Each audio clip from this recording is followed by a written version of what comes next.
Hello, I'm Isaac Hayes III, founder and CEO of Fanbase. Listen to what I'm about to tell you. The window to invest in Fanbase is closing. We've raised over $10.6 million of our $17 million goal. That means there's room for less than 6,370 people to invest in Fanbase for the average amount. The minimum to invest in Fanbase right now is $399.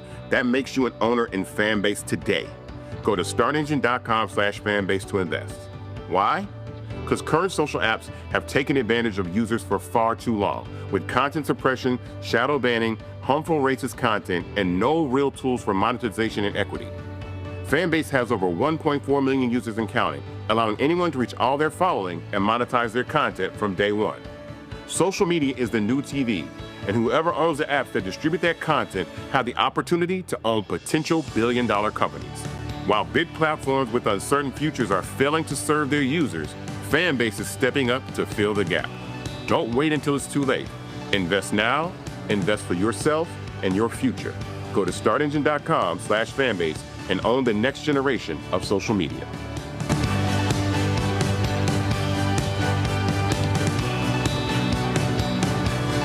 Black Star Network is here. Hold no punches! I'm real revolutionary right now. Black power. Support this man, Black Media. He makes sure that our stories are told.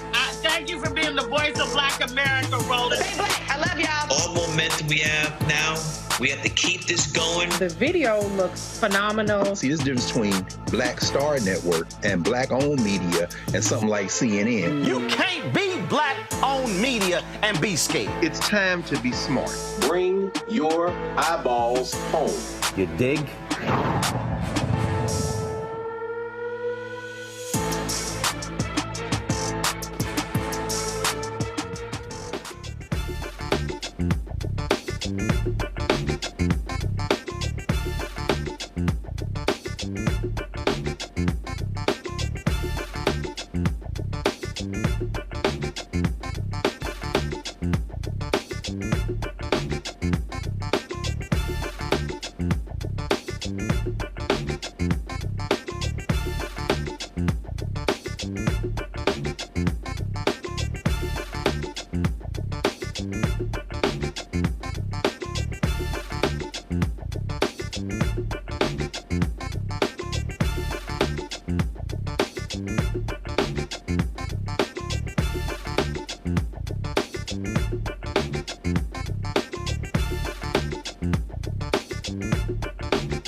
Hey, folks, today is Wednesday, July 2nd, 2025. Coming up on Roland Martin Unfiltered, streaming live on the Black Star Network. A bombshell decision in New York City. Federal trial of Diddy Combs acquitted on 3 of the charges and found guilty on 2 lesser charges. Also, the judge just denied him bail. We'll talk to legal analyst Candace Kelly, journalist Jasmine Simpkins, both who've been covering the trial for the duration. House Republicans are desperately trying to corral their members to pass the so-called big, beautiful bill of Donald Trump. The opponents call it the big, ugly, disastrous bill. They've been holding the vote open for 3 hours. In less than an hour, the Congressional Black Caucus will be holding an emergency rally on the outside of the U.S. Capitol. We'll be live from there as well. Folks, during the nearly 12-hour House Rules Committee hearing last night, which we carry on the show, Florida Congressman Maxwell Frost, boy, he hit a nerve with the Republicans. We'll show you what went down. Lots to talk about. Folks, it's time to bring the funk. I'm Roland Martin Unfiltered on the Black Star Network. Let's go. He's got it. Whatever the miss, he's on it. Whatever it is, he's got the scoop, the fact, the find. And when it breaks, he's right on time and it's rolling. Best believe he's knowing. Putting it down from sports to news to politics. With entertainment just for kicks, he's rolling. It's on go, y'all. It's Roland Martin.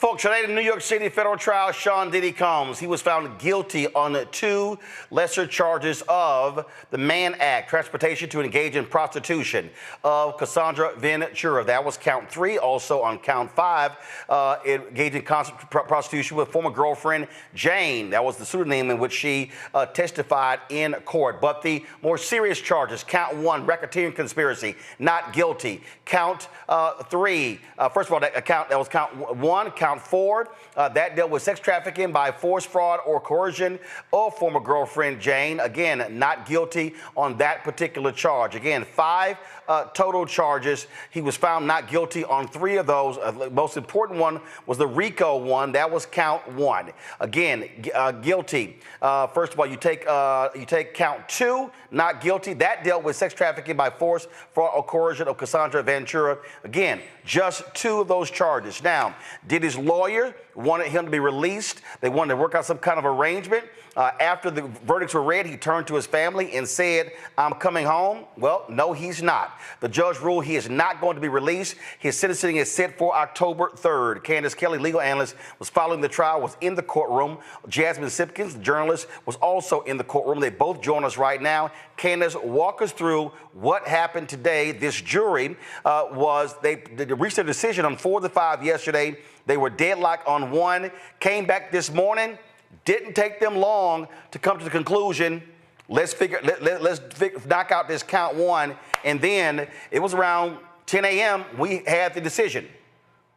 Yeah, Roland, listen, they were in there for about an hour. And that's what happens when you go home and you sleep on something. And I think that was the goal. Maybe they went home, said, everybody sleep on it. Let's come back. Let's reconvene. Let's see where we stand. And they stood on this final verdict, which was, as you said, no sex trafficking, no RICO, but the 2 counts of prostitution stuck. So, and this is what happens when you get 12 people into a room from different backgrounds, try to get a decision made. It turned out this way a little earlier than I think a lot of us would have ever imagined, especially since they went home last night. but that verdict is out. And certainly this is something that the defense sees as a win. We haven't gone to sentencing yet, and that's when we will really know, depending upon how much jail time he gets rolling.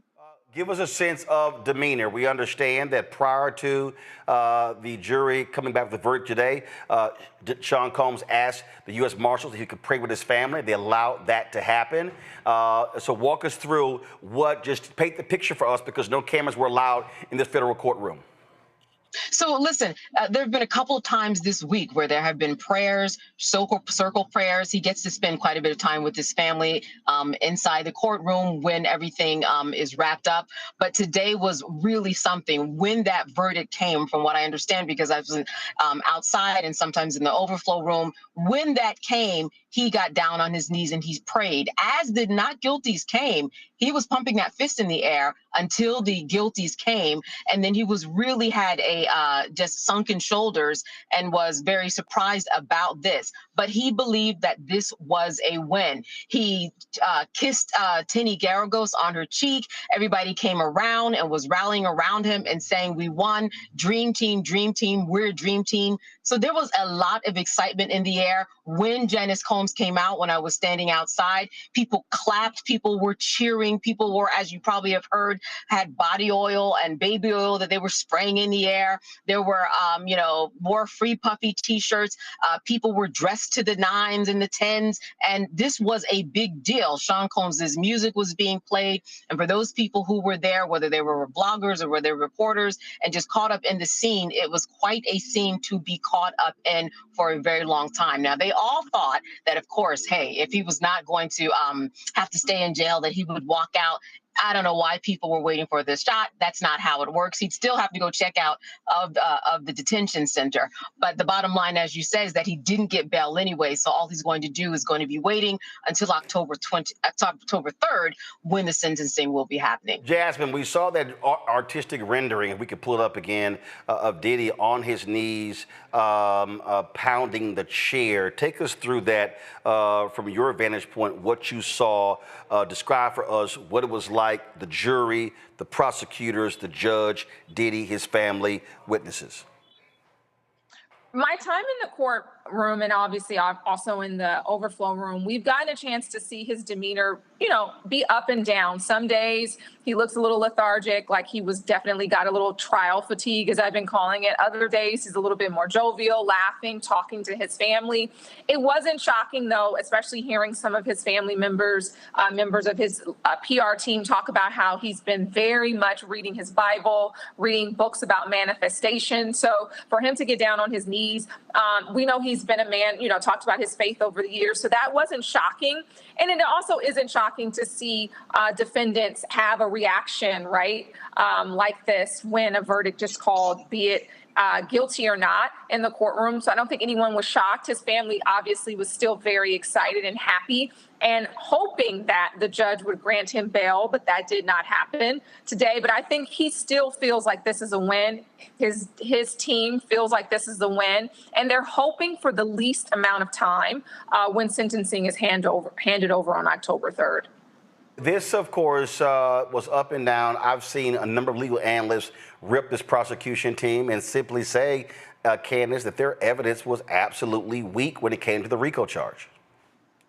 Well, listen, the RICO charge is something that if you're going to be sitting in a jury, you are going to have to really become like a mini law student. There were 8 underlying charges that they had to understand, of which they had to get 2 over a period of 10 years in order to get to the RICO. I think what's very, very interesting is that there were 2 predicate charges that were reached. That was the sex trafficking. Not sex trafficking, the prostitution, right? We have those 2. I do not think that they really believed in this idea of RICO. There's a real relatability issue and people thinking that this is an overcharge. And why are we going to step into someone's bedroom and decide somebody's private relationship, as they said in the closing arguments, that this was just a modern day love story. And on the prosecution side, yes, many people have said that this was an overcharge. Why RICO? You are telling me that this particular enterprise, as you called it, only existed for the purposes of Sean Combs to carry out these particular acts?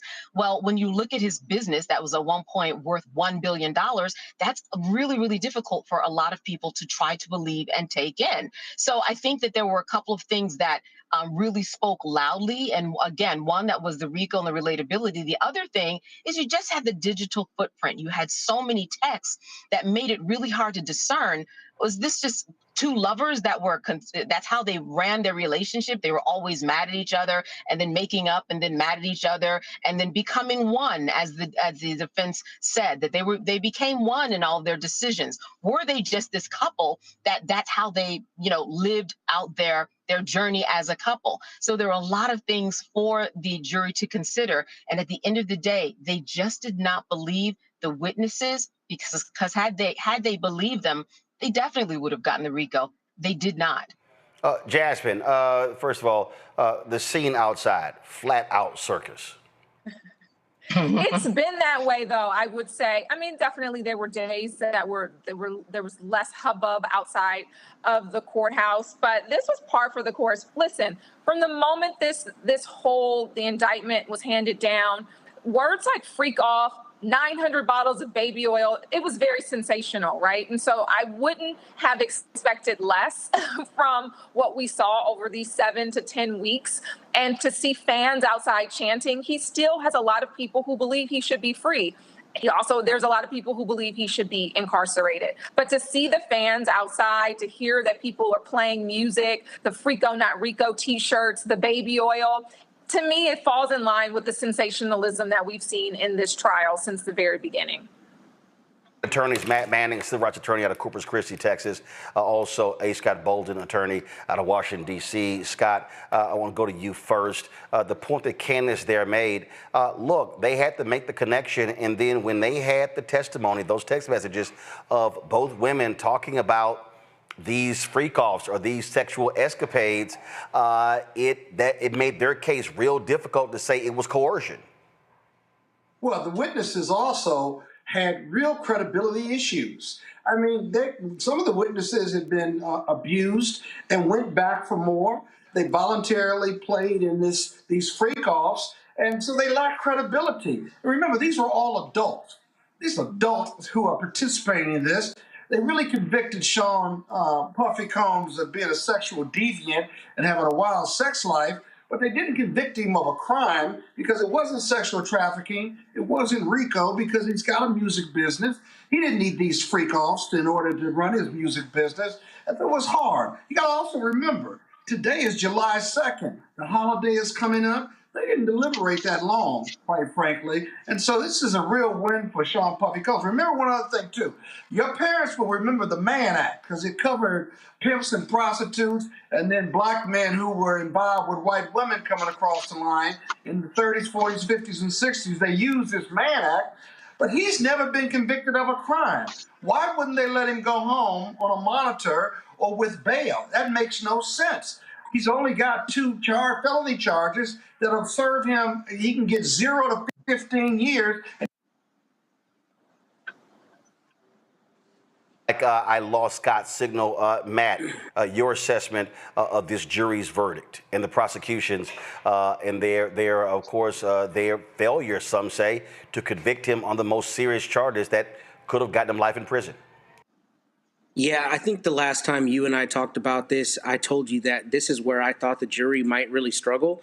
And I don't know. Obviously, I didn't get a chance to watch the evidence, and I don't know what the jury said if they were, asked about their decision after the trial. However, I always thought that the difficulty with this case for the prosecution was it was too nebulous in terms of the RICO. They charged it like it was to, quote, encourage his prestige and his power. But the reason I think that's difficult is because they had to relate it back to the Combs enterprise and furtherance of the goals of the Combs enterprise. And I just never thought they were going to be able to get there clearly. And I thought the jury might stick on that. I don't know if that's the reason they initially hung up on the RICO charge. But, the not guilties on the 3 that he got doesn't surprise me in terms of how they presented the evidence and also in terms of exactly what Scott was speaking to. I mean, you not only have people who were potentially consensually involved, but you have people who were involved and then left and then came back and, left again. And I think that when you're looking at it from a doubt perspective, the jurors really had to grapple with, is this really in furtherance of some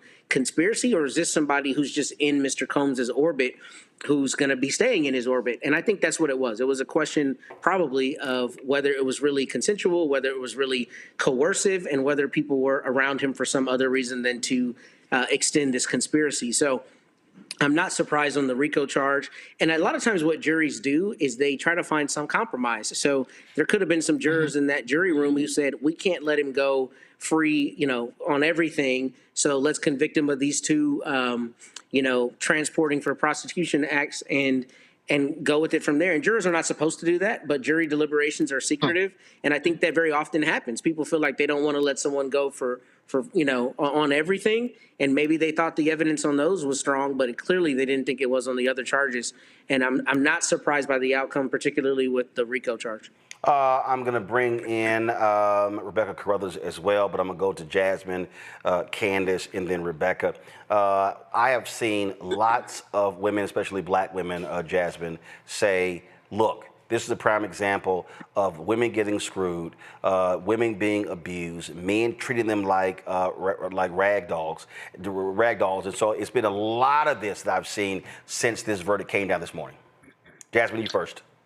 Yeah, I said this too during another conversation, that I think that the Me Too movement in 2017 really created this domino effect where you saw that a lot of women, especially women who've had positions or worked in the music industry, have come forward. And I don't think this will be the last time that we see something of this magnitude happen, perhaps of a man of Sean's stature. Because the reality is that there is a dark underbelly in Hollywood. And we're just now starting to get this reckoning, right? Where people are starting to talk about the things that they've experienced and what's been happening behind closed doors, these casting couches and things of that nature. And so I think that Cassie Ventura, I think her ability to speak up, her pressing charges, even if it was just a civil charge, I think will motivate other women, to speak up about some of the things that they've been experiencing behind closed doors. Candace, saying to you, one of the things that we talked about, that in many ways, this was a domestic violence trial, but that wasn't that wasn't one of the charges. No, they didn't charge him with that. Candace? Right. It wasn't one of the charges, and the statute of limitations had run, and it was a state issue. So yes, that is that. But the reason they brought it up is because on that particular day, they say that when Cassie was being dragged back to that room, there was a freak off that was going off in that room, and there were other people that corroborated her testimony to say that yes, there was a male in there. They were in the middle of a freak off. She was trying to get away, and that's where their coercion would come in. And so that's why when a lot of people talk about that assault video and say, well, why was it even in there? That's why, because the prosecution did a very good job of connecting the dots. But I will say this too, in their closing, the defense, they showed that exact same video after the dragging and showed Cassie in a very calm state talking. And they said, that's the part that you need to look at. Does she look scared? So, you can go back and forth and make your case. That's what good attorneys do. There are a lot of good attorneys here. But when we think about that domestic violence issue, that's why the prosecution brought it in. And like I said, did a very good job. Rebecca. I'm struggling with this a bit, especially with some of the rhetoric that I've seen online, the rhetoric that I've heard from associates. Quite frankly, it seems like many in our community don't understand sexual violence and don't understand what monsters look like. And in my opinion, Sean Combs is a monster. My question specifically is about the forensic psychologist, Dr. Don Hughes. Do you all think that she was brought in too early, and maybe she should have been like a summary witness and maybe been like maybe the penultimate witness before the state closed? Candace, do you want to take that one, or you want me? I think they put on 34 witnesses. They started off strong. In my personal opinion, I think it started to fizzle after a while. You could even see the jurors were bored. I mean, at some points they were yawning, or they had their hand down or their head down. Sean himself had his head down. I mean, these were long days of long testimonies. I don't know if juxtaposing her at a different point would have helped. I just don't think they were buying this idea, as you guys have said, of the RICO. I don't think they were able to connect those dots. It is very difficult, and there's a lot of gray area when it came to his relationships with these women. Jane, in my opinion, was a horrible witness to put on. She did not come off as compassionate as Cassie did, not to mention there were so many inconsistencies in the things that she said. And at the end of it, it sounded like she was more motivated by money than anything else. And I think that was very damaging for the prosecution, having her on the stand. So I don't necessarily know that having her come in earlier would have helped any as it pertained to getting the RICO charge. Can I jump in for a moment and just say that? Hold on, Scott. Candace, go ahead. Listen, there was a real strategy issue in terms of the clock that the prosecution had to think about because Cassie was pregnant. So she had to go first, right? And because of that, they had to put Don Hughes next to her or within 2 or 3 witnesses of her so that they would remember and connect the dots that here's the domestic violence victim, here's the person who stayed even though she sent these loving texts and was also, assaulted and said she was raped. Here's someone who now is going to explain that. And because she was early, Cassie, they had to put Don early. So I see your point, and that over 7 weeks, you can forget a lot of that details. What I didn't see as much of as that I would have liked in the closing for the prosecution is making that point that the reason why you're seeing somebody, these women who look absolutely confused, I love him, I don't love him, I was raped, I wasn't raped, let's make love, I love you. I mean, it was so many text messages that you just wondered. They should have given more credence and put more of Don Hughes in that closing statement in order to drive the point home if they wanted to make sure that in that deliberation room, they remembered, this is how a victim who is in a position where she is lower in the power chain actually acts. Scott? Yeah, real quick, as a former sex crimes prosecutor from New York, having tried several of these cases are tough. You got a sophisticated jury from New York. I'm not saying it's right, but the credibility of the women who are abused and who are taken advantage of, the problem with them having a prior relationship is because prior relationships are imperfect. Love and sex relationships are imperfect, and New Yorkers, as a sophisticated jury, they have their view of the world. These cases aren't going to be perfect as if you're trying them in Kansas, and yet and still, many of these victims will walk away from even going forward with the prosecution. So I applaud these women who went forward, but the evidence and the texts and the lack of credibility, it's just hard to get a conviction, even though they're telling the truth. And they're all telling the truth. It's just that the standard of proving a case beyond a reasonable doubt in the face of their cross-examination and lack of credibility, it makes it really, really tough to get a conviction. Either the standards got to change or the evidence has got to change when women who are abused say, I'm going to go forward. It may be too late to get a conviction. Final comment from Jasmine, final comment from Candace. Jasmine, you first. I think that my biggest takeaway from all this is that we don't know what victims of domestic violence looks like.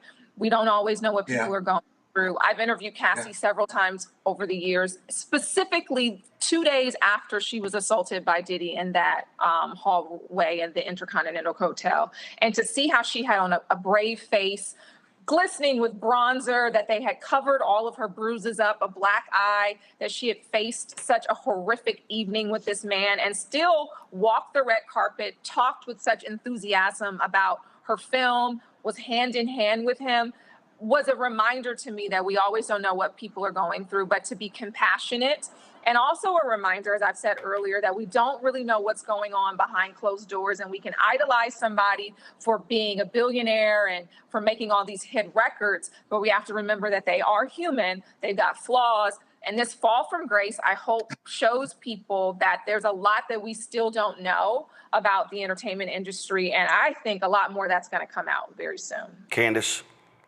Well, listen, October 3rd will be the day. His attorneys have even proposed about 21 to 27 months based upon the federal sentencing guidelines. We will see. And that's really when we will see what this means. He's going to get 10 months for time served. He may not even be there for that long. What people have been talking about in terms of this being like a hip hop reckoning, and he's the first person to actually go down. You know, people move the culture and the culture moved the people. We are now in not a post Me Too movement culture, but we are definitely in a different time than when Harvey Weinstein in 2020 was brought up on charges. So we just have to think about how we actually are paying attention to the news, how much we are investing, and how much we understand what we are seeing on TV and writing about it and what's in our algorithm. It is very important for us to understand and make sure that we go to court and that we pay attention. And I'm just at least glad that this particular case has brought attention enough to it so that people are understanding that, listen, Rico is out there. And if he had been convicted, in my opinion, that would have been a terrible precedent, because there are a lot of people who have talked to me about, well, what, oh my goodness, could that have been me? I did these little things, and I think that might have added up to Rico. You bet your life it probably would have added up to Rico. This would have been a terrible precedent. I am not surprised at the outcome of this particular case. Jasmine Simpkins, Candace Kelly, great job. Candace, great job updating our viewers of this trial for the past several weeks. We appreciate it. Thanks a lot. Thank you, guys. All right. Thanks, Roland. Go to our panel, final topic from each one of you on this particular topic before we go to a break and start talking about the big, ugly, disastrous bill. I'll start with you, Bat. You know, I'll say two things can be true at the same time. We should support survivors. We should support people coming forward with, you know, their lived experiences. But also, our system has to function this way. It's an imperfect system. But when you require unanimity, 12 people in the box have to see if the evidence gets you there to a conviction.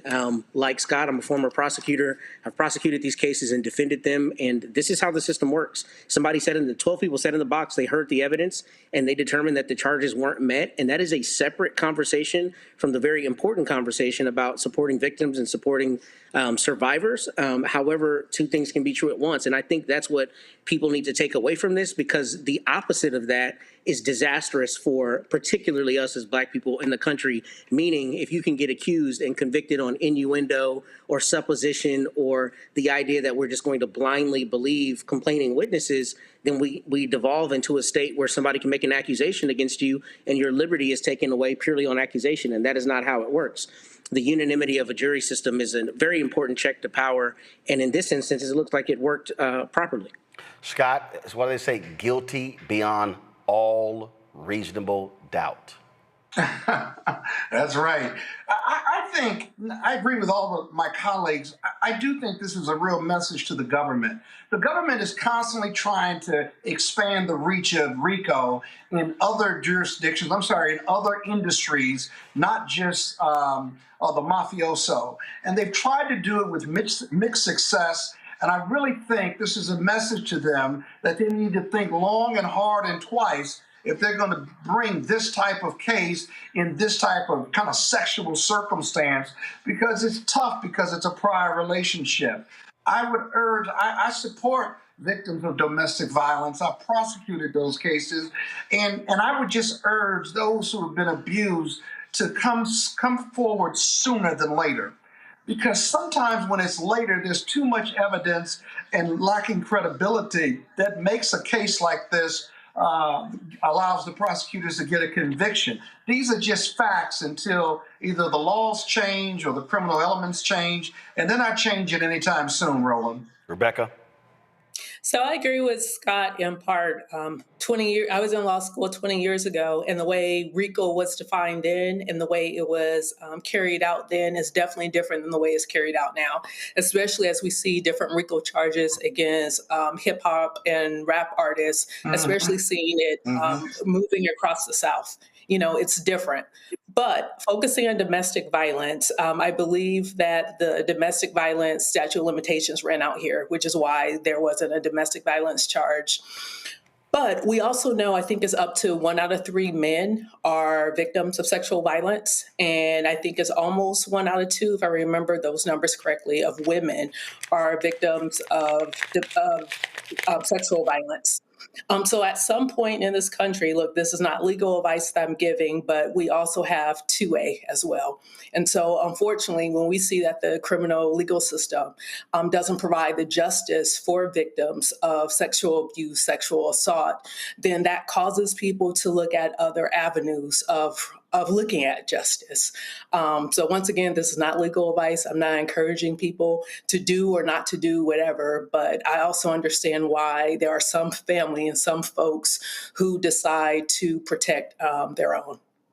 Going to go to a quick break. When we come back, we'll talk with Congresswoman Shontel Brown of Ohio about Republicans twisting as many arms as possible as we speak in order to pass the Senate version of what they call the big beautiful bill, but where Democrats are calling it the big ugly disastrous bill. You're watching Roland Martin Unfiltered on the Black Star Network.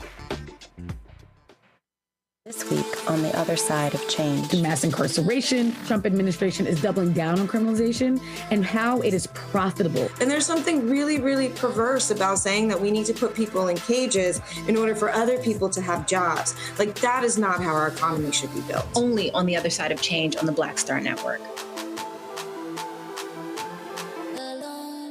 Carl Payne pretending to be Roland Martin. Holla! You ain't got to wear black and gold every damn place, okay? Ooh, I'm an alpha, yay. All right, you're 58 years old. It's over. And you are now watching Roland Martin Unfiltered. Uncut, unplugged, and undamn believable.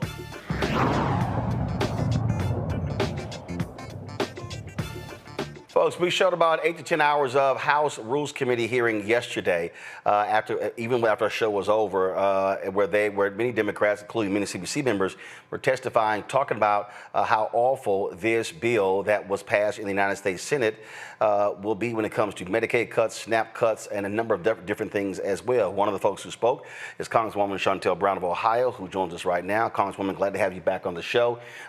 Look, they've taken a vote. They've held it now open for what, 3-4 hours? They're trying to twist as many arms as possible. You've got 10 to 12, my understanding, 10 to 12 Republicans who are holdouts because they actually think the Senate bill didn't go far enough. So you got these hardcore conservatives. They want to cut more. Now, Donald Trump, he's been making calls. And one of the things that I see this one report where they're saying that he doesn't even know what the hell is in the bill. He literally, apparently, according to this report, he told the Republicans, if you want to make sure you get reelected, don't touch Medicaid, Medicare, Social Security. And one of the members said, but this bill does touch Medicaid.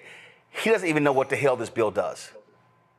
Well, when you have a bill that's over 900 pages that has been pushed through overnight and expected to go through the regular order is what we would refer to it, and it has not done that, then there are going to be things that people do not know. We know the last time that the Republicans voted on a bill, they later admitted that there were provisions and things in the bill that they had not read, because it is not that easy to walk away from a 940-page piece of legislation in legalese, if you will, not in everyday layman terms, to be able to understand the ramifications and consequences that will inevitably happen to the people that they are clearly targeting in a very clever and sophisticated way, right? The problem is, if this bill passes, Roland, it will be the biggest cut in our nation's history to healthcare programs and the SNAP program, food assistance. So we're talking about $1 trillion taking away from Medicare, Medicaid, and subsidies for the Affordable Care Act. And what that means, essentially, you may not be on Medicare, you may not be on Medicaid, you may not be on SNAP, but what is going to happen as it relates to your healthcare? It's going to mean that those people who no longer have insurance are going to not get the health care that they need. They're only going to go when they need to go to the emergency room. That cost is going to be passed on to all of us. Rural hospitals are going to close. So this means that it's going to be less quality care, longer waits, and it's going to cost us more money. The poor will get poorer, the sick will get sicker, and undoubtedly, but the bottom line is we're going to create more debt, not just for the people, but for the country as a whole. And what's interesting is that so many Republicans, they love talking about deficit.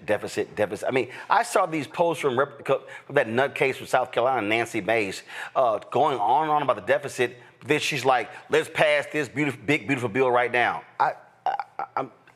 They have selective amnesia. They campaigned on these promises that they were going to lower costs, that they were going to reduce the debt, that they were going to, reduce the deficit. And they have not done that. They have done everything quite the opposite of that.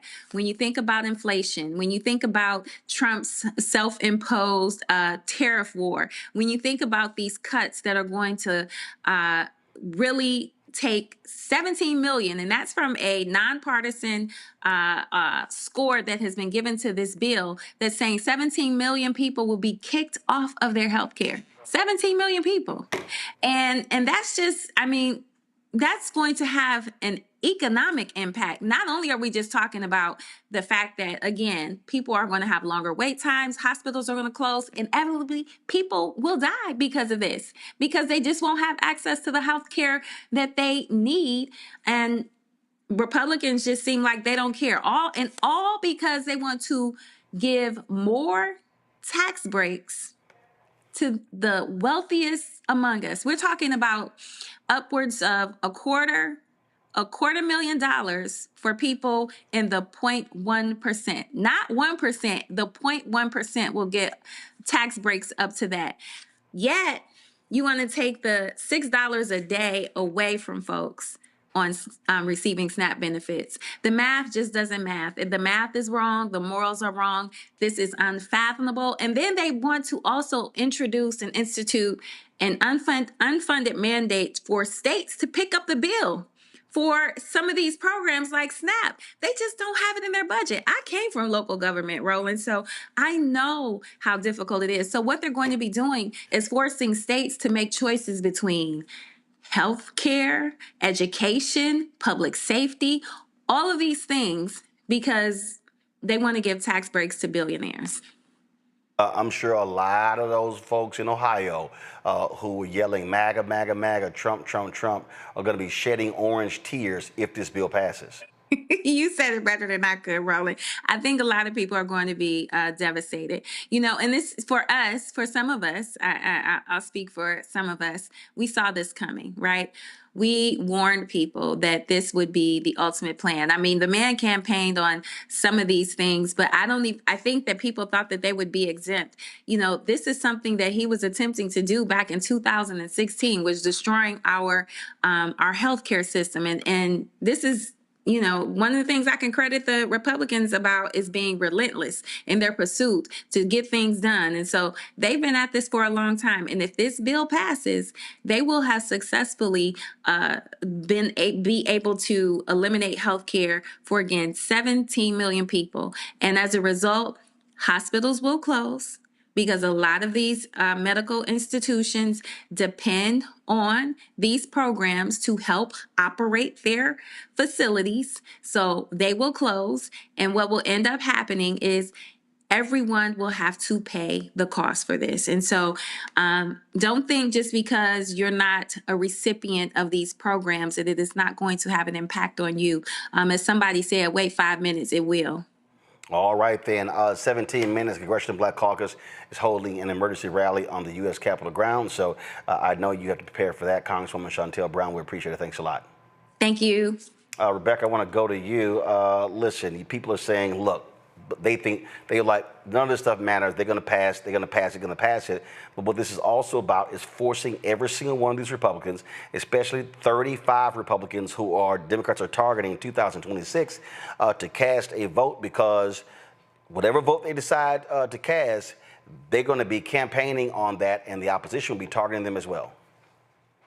It's clear based upon the numbers that the overwhelming majority of of Americans do not like the things that will be cut if this big ugly bill is passed. One thing about the Democratic Party is it's one thing to say and talk and hold these rallies, but they need to be prepared to spend millions of dollars immediately in accountability ads in those 3 dozen districts that you just referenced, reminding folks of, hey, your member of Congress just voted yes on this particular bill, and in the background list every single hospital, because there's over 300 hospitals in rural communities that will be probably shuttered by the fall if this bill was to pass, but list everything in that particular district negative that's going to happen as a result of that bill, understanding that 80% of the country is going to have to pay higher taxes because of this bill. So those are the things that if the Democratic Party is going to do a fight, then they need to do the fight for real, and they better be prepared to spend money behind this fight if they want anything to change at the ballot box next year.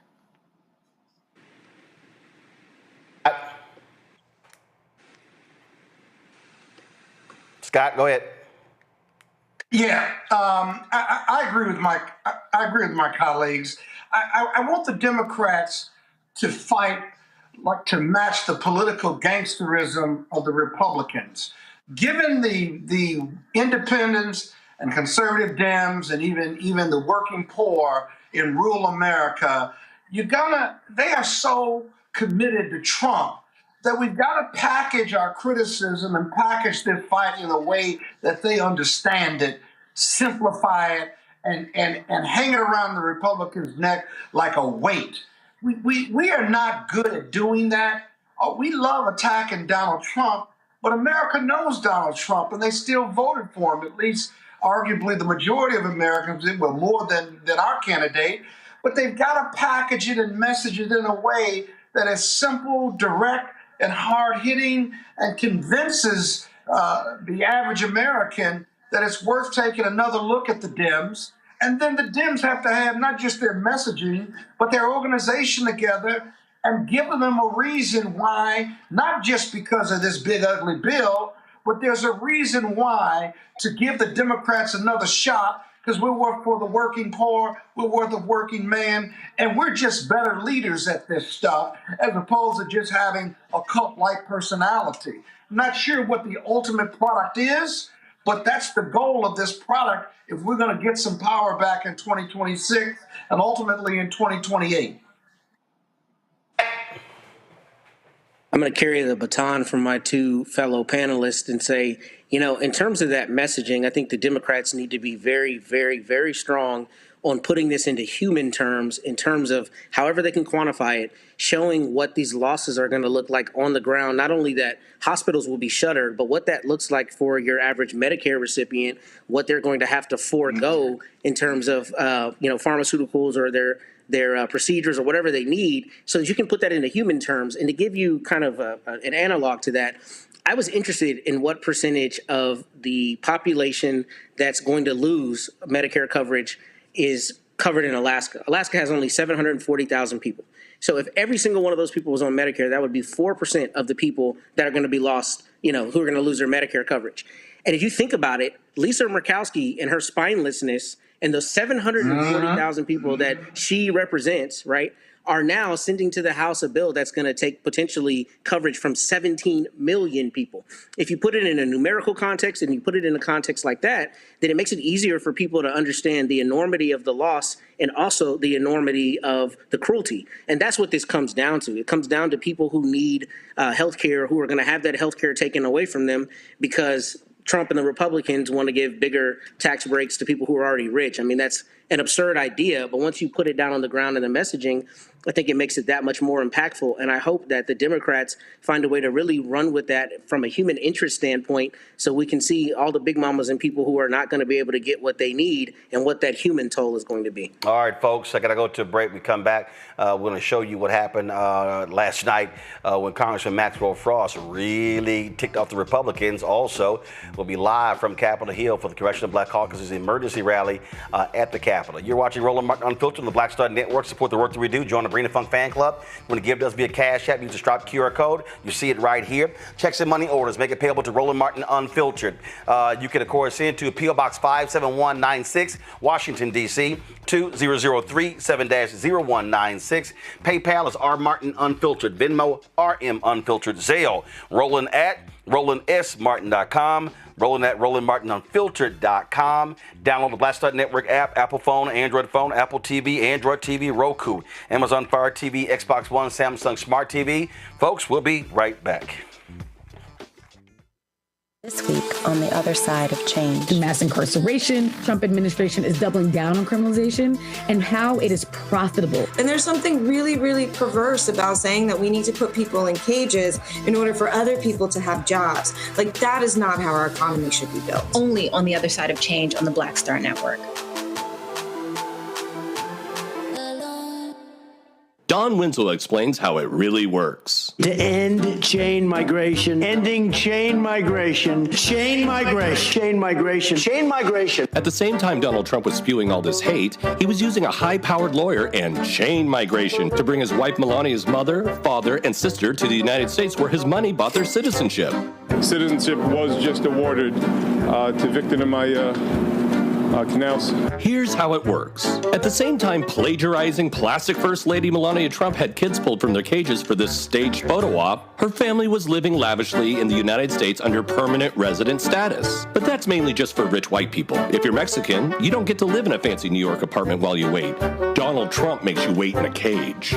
The world's most successful liar couldn't have his future wife be in the United States illegally, so he spent the big bucks to get Melania an Einstein visa. Don't you think in any way that it's hypocritical that his wife got to stay in the country with an EB-1 visa, the so-called Einstein visa? Not at all, Stephen. I know physics. Now, the EB-1 is reserved for immigrants with extraordinary ability. And when you think of extraordinary ability, you don't exactly think of Melania. But Trump didn't care. He just wanted it done. Meet Michael Wilds, the high-powered lawyer who helped secure U.S. citizenship for Melania Trump and her parents Victor and Amaya Knopf, and a green card for her sister Ines. See, when Melania became a citizen in 2006, it gave her the right to sponsor her parents and sisters, hence the name chain migration. Trump destroyed families and sold a closed border policy to his base while using chain migration to bring in his own family. At the same time the Department of Homeland Security were ripping children from their mother's arms and locking them in cages, Melania's family was walking out of court with a personal security escort of Department of Homeland Security officers. Note the patches on the uniform. Donald Trump has one policy for white people and another for brown. I met with the Border Patrol agents, and they're doing a great job. Okay, stop the music. There are still thousands of children locked up in Trump's border prisons. There are children that have not seen their parents in years. How long can Trump keep them in prison? Do they get out when they're 18? Do they spend their entire childhood in a cage? Do they ever get out? Do they ever get out? Hi, I'm Dr. Jackie of A Balanced Life. Think about the men in your life and ask yourself these questions. Who are their male role models? Who can they turn to for advice to learn about what manhood is all about?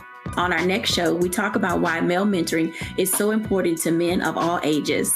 Actor Dondre Whitfield leads an all-star cast and panel to answer these and many other probing questions. A woman can't teach you how to be something that she's not. That's on the next A Balanced Life with Dr. Jackie on Black Star Network. Now streaming on the Black Star Network.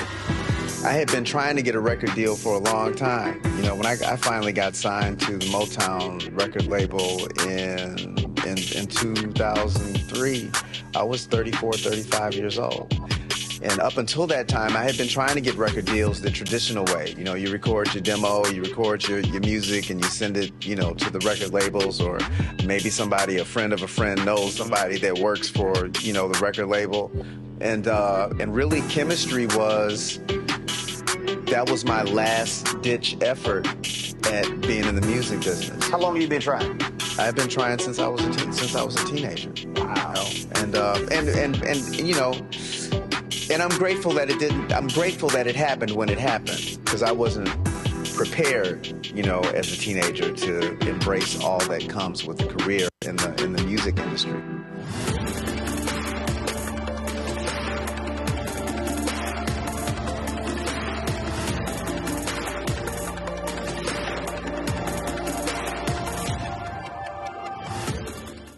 Now streaming on the Black Star Network.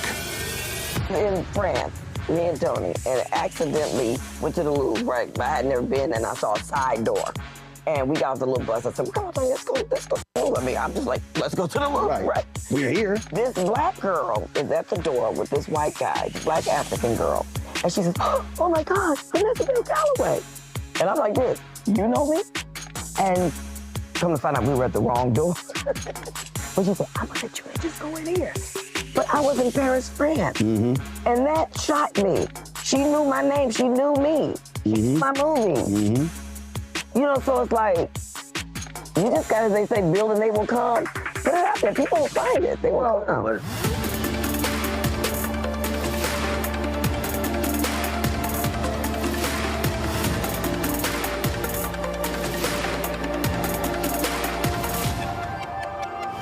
Hi, I'm Jo Marie Payton, voice of Sugar Mama on Disney's Louder and Prouder Disney Plus, and I'm with Roland Martin on Unfiltered.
Hey, folks, I'm actually here to the U.S. Capitol for the Direction of Black Caucus, their emergency rally. But last night, man, things got real testy in the House Rules Committee when Congressman Maxwell Frost said something that I've often said on this show about Republicans saying, y'all really ain't pro-life. Watch this.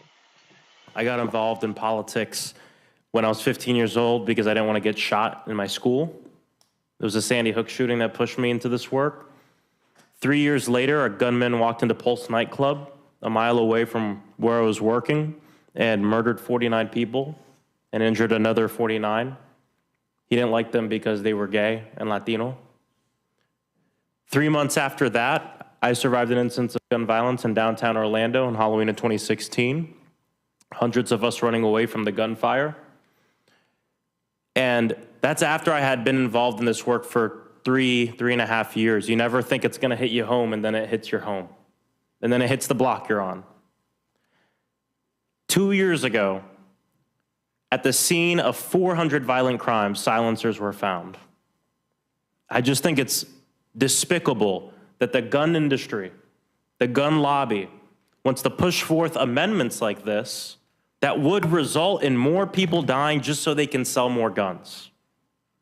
No one on the Democratic side is advocating for anything crazy or radical. We want common sense gun reform that most Democrats, most Republicans, and most NRA members want.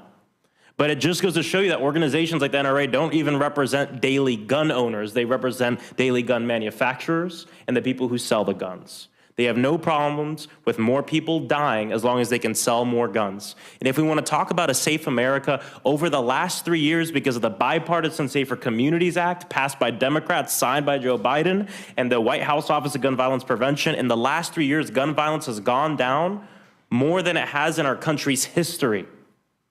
Cities of over 1 million people, gun violence has gone down 40%. This year, we're on track to have a reduction of 20% from last year. So we know that these solutions work, while of course respecting the rights of people, but also protecting the most sacred right, which is the right to live, the ability to walk down our blocks, go to our churches, our synagogues, our schools, our temples everywhere, and not fear being shot. And this false notion that you gotta pick one, you gotta either be for the Constitution or you're okay with people dying. I mean, it's just false. We are for rights, but we're also for making sure that the right to live is preserved. And that's been the fight of my life. That's why I came to Congress. And that's why I'm proud to be a Democrat and oppose this horrible bill. Thank you. And I think that the theme that we are seeing is, you said it, a right to life versus their desire for profit. You just described that, and in this bill, that's what we see over and over again. The right to life, because you need the health insurance, versus the right for profit. Yeah, see, they say they're pro-life because they want the baby to be born, go to school, and get shot in the school. Die in the school, die on the streets. No, that is what they say. I move to strike his words. You've gone over. We were going to be quiet, but you've gone over now. You didn't use any. I meant every word. We are going to strike your words. But on the other hand, it might be good to leave your words. It might be good to leave your words. Because that's how you feel. But you are not going to come into this room and impugn our integrity. You will not.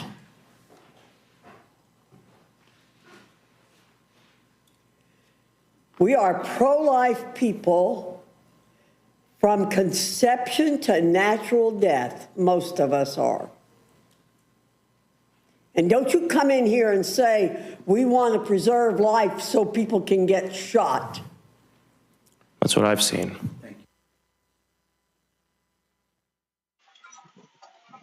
Look, the point made there, Rebecca, is the one that, I made on this show when I say these people are not pro-life, they're anti-abortion. And the reality is the actions that they take prove it every single day when it comes to their love affair with guns and the Second Amendment.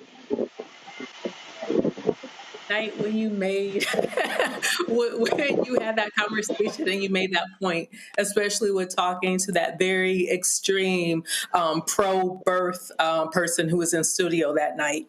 Here's the thing about Max Frost. Like, I met him in 2016 when I was working for MoveOn.org, and I hired him as an organizer, organizing in the greater Orlando area. I got involved in politics when I was 15 years old because I didn't want to get shot in my school. There was a Sandy Hook shooting that pushed me into this work. Hey guys, we're playing the video. Okay, go ahead. Yep. And then so he talked about in 2015 what led him to get involved in politics. So I met him just after he graduated from high school. When he was turning 18. Here's the thing about Maxwell Frost. He is true to this. It doesn't matter what Virginia Fox says, whether or not, oh, you're trying to impugn us, you're going after our integrity. He's 100% right. He's arguing against the worldview that says we want to force you all to birth children, but then we're not going to do anything to make sure there's adequate health coverage, that there's adequate and affordable housing, that there is comprehensive and good and strong education. he's arguing against a worldview that just wants those numbers, and then they're trying to tie it to Christianity, but they're not doing anything to actually support people from the cradle to the grave. Instead, it's this performative politics that we're seeing in that particular worldview, saying that, okay, it's okay for us to do all these things that are against people having a good life while they're living, where they can actually flourish. So the thing about Maxwell Frost is the internet's forever. So it doesn't matter whether or not they keep it in the record or they strike it from the record. He's going to be in Congress, and he's going to have impact in Congress. And just hearing him talk through his personal story, his lived experience, and how Congress has failed to address the gun violence issue. And once again, what does this have to do with this bill? Why are those things being snuck into this bill? It clearly shows you that these bills that we're seeing with this particular worldview, it's a moral guide of where those particular people are, because they're not supporting everyday Americans. Well, you're absolutely right. And Scott, I just think that's the kind of energy you need. Call them out on the issue and force them to have to deal with it. No question about it. Where I come from, with that scenario that you just played, is called a hit dog will holler. And Representative Fox started hollering, but the brother, the congressman, was speaking facts. He wasn't throwing bombs. And you know what, Representative Fox? You don't like it, then prove him wrong. Vote for gun control. Vote for the assault rifle ban. Vote to get people off the guns off the street, whether you think it works a lot or works a little. And you and I, Roland, have talked, and I've said that the conservative right has abdicated their responsibility for the killing fields of our young children, black, white, yellow, and brown, and pledged allegiance to the gun lobby and to the Second Amendment, to the detriment of our children, and they will do nothing about it, and they can't defend it. And that exchange and that hearing, right, was just encapsulated what you said, what I've said, and all of us on these programs have said, and the Republicans just ignore it. They pledge loyalty to Trump and to the NRA while the killing fields of our young people. The number one cause of death now, I think, for young people under 18 is gun violence. Think about that. That this is we call ourselves the greatest country in the world, and yet the number one reason our young people are dying are gun violence. That every day, maybe twice a day, we have mass shootings with weapons of mass destruction. That's shooting 2 people or more. We don't even report on it anymore. Scott, 1 second. Matt, Scott, I got you. Hold on. Scott, hold on. Matt, you're there in Texas, and you got people like Lieutenant Governor Dan Patrick, Governor Greg Abbott. They love touting their pro-life credentials, but they are the biggest gun lovers. They don't support mental health budgets. They always talk about life, but they want to cut programs for food for kids. I mean, you got to challenge these folks on their hypocrisy.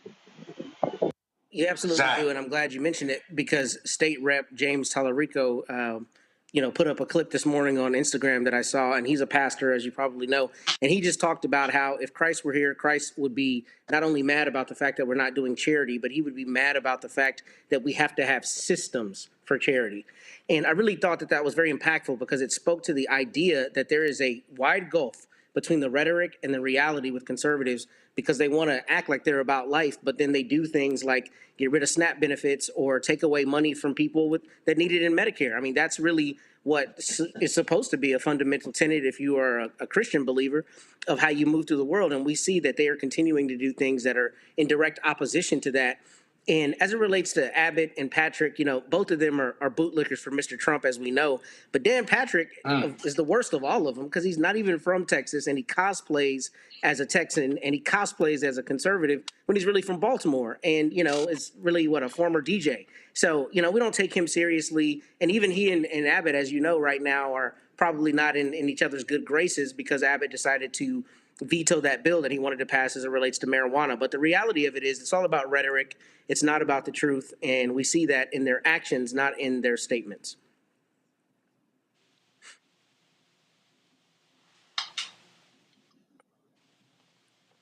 Sorry, Rebecca. This is who these people are, and unfortunately, I just think Democrats are too often too timid to call them out exactly on their bullshit.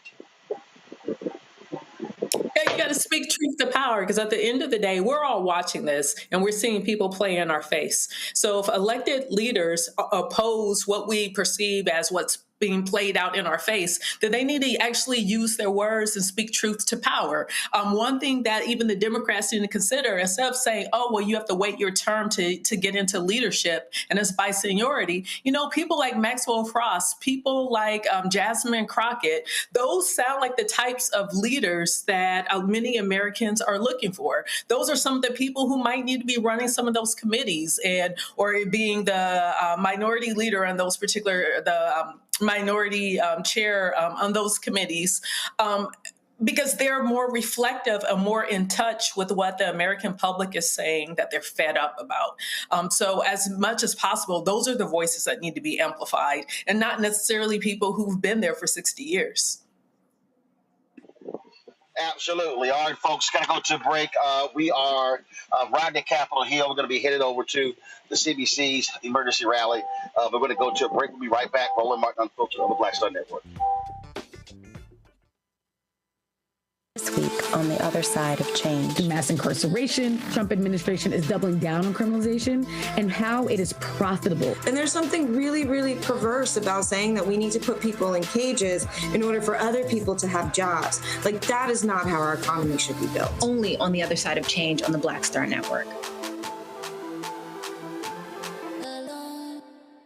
Don Winslow explains how it really works. To end chain migration, ending chain migration, chain migration, chain migration, chain migration. At the same time Donald Trump was spewing all this hate, he was using a high-powered lawyer and chain migration to bring his wife Melania's mother, father, and sister to the United States, where his money bought their citizenship.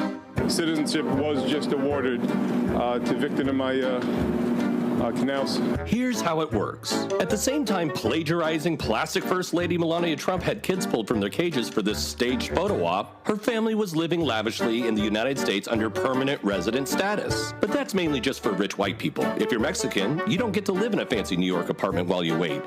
Donald Trump makes you wait in a cage.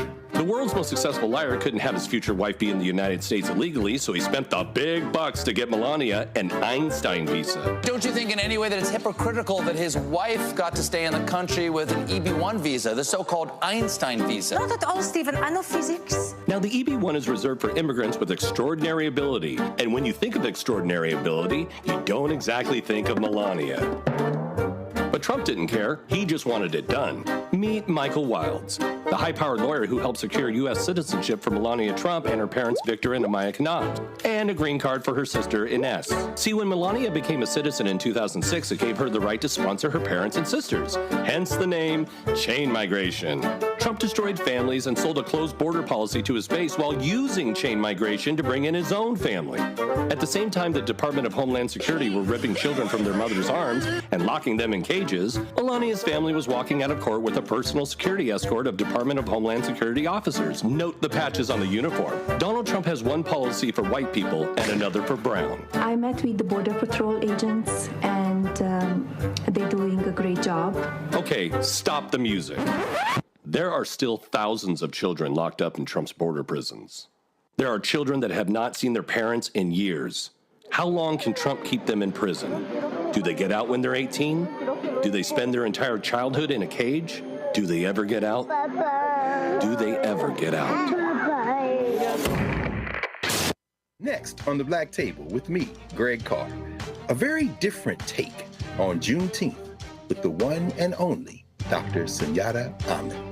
We'll explore the amazing foods, remedies, and rituals that are a part of our history and the Juneteenth holiday. So it's our responsibility to return the healthier version to our folks instead of just the red liqueurs marketed to us, the red sodas and the other things. I mean, why does the Kool-Aid man have to sound like Louis Armstrong? He's like, oh yeah! Yeah, right. An enlightening and tasty hour of the Black Table, only on the Black Star Network. Now streaming on the Black Star Network. I had been trying to get a record deal for a long time. You know, when I finally got signed to the Motown record label in 2003, I was 34, 35 years old. And up until that time, I had been trying to get record deals the traditional way. You know, you record your demo, you record your music, and you send it, you know, to the record labels, or maybe somebody, a friend of a friend, knows somebody that works for, you know, the record label. And really, chemistry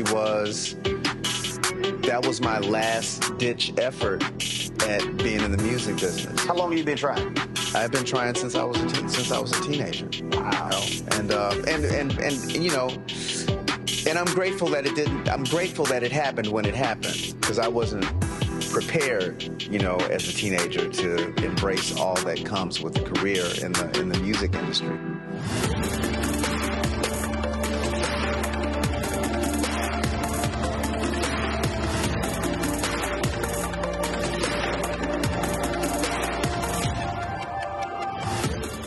Hello, I'm Paula J. Parker. Truly proud on the Proud Family, Louder and Prouder on Disney+. And you're watching Roland Martin, Unfiltered.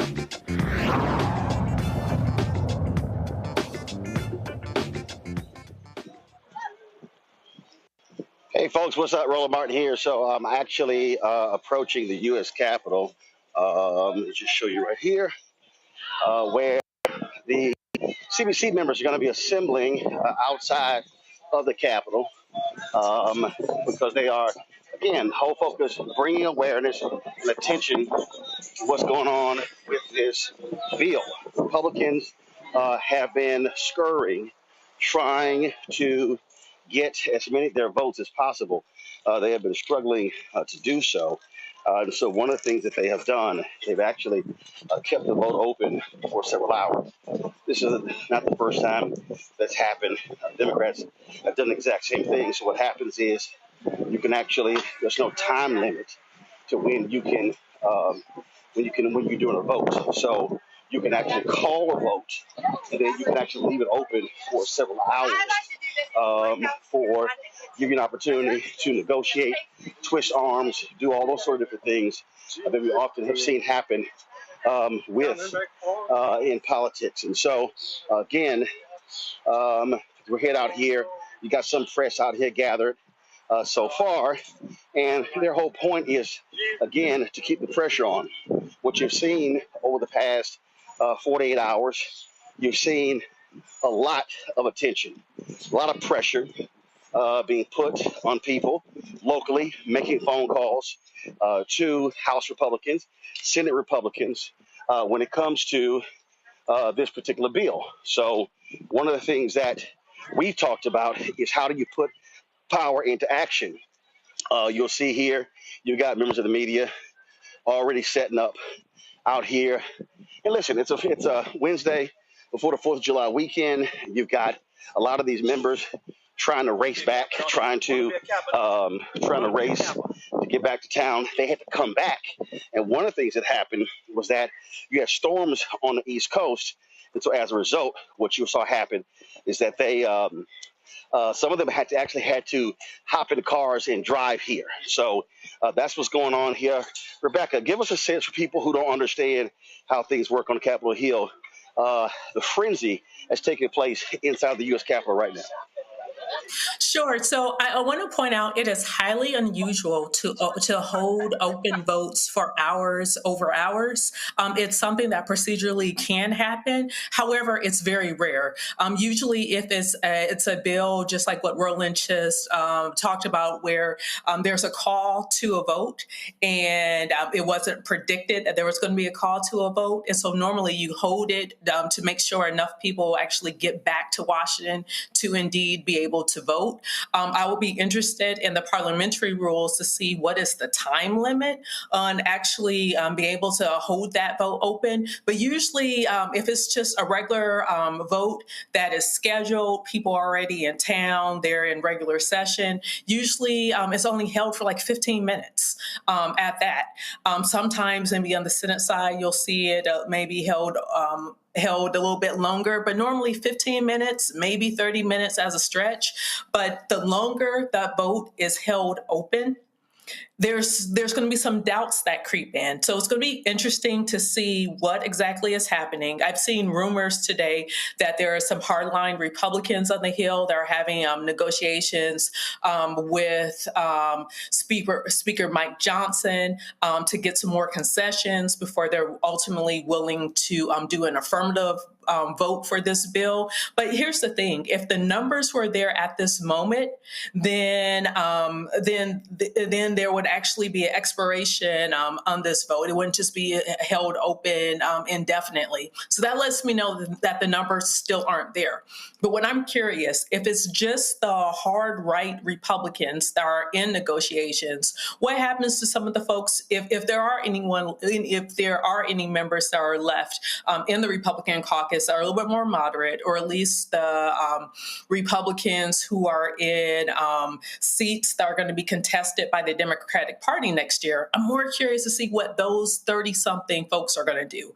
It's roughly about 35 folks. I think it would have been 36, but Congressman Don Bacon from Nebraska, too, which is the Omaha area, decided that he wasn't going to run for re-election. So now that's an open seat for the Republican Party. So right now, if I was to predict, my prediction is that the votes aren't there yet. And like what Roland said, with the weather patterns being what the weather patterns are, depending on how long this vote is going, I don't know that everyone's going to get back in town yet. But I'm also curious to figure out who is actually having the negotiation. Who are the people who are holding out? Is it truly folks are holding out, or is that the cover story because more people are furiously trying to get back to Washington, D.C. tonight?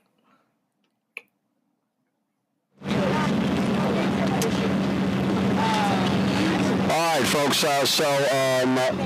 Scott, we talk about lobby efforts. It's an intensive lobby effort going on.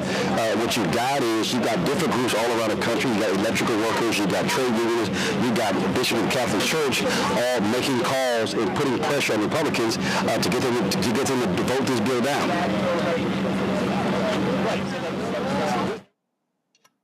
Hardline conservatives who are fiscal hawks, who don't like the debt ceiling and what the additional debt it's going to raise. Then you have those in Republicans in purple states or Democratic states or districts that are going to be challenged by the Dems, as my colleague said, and they are terrified of voting when you're going to take 17 million people off the Medicaid bill. And then you have a group of Republicans who are a mix of both, if you will, and can't get there. In the end, they don't want to be primaried. And I think in the end, I think my colleague was right. They don't have the votes right now. But somehow the Republicans just seem to capitulate. And in the end, Donald Trump gets what he wants, which is not necessarily what's best for the country. And it's just really sad what's going to happen as far as what's predictable if history repeats itself.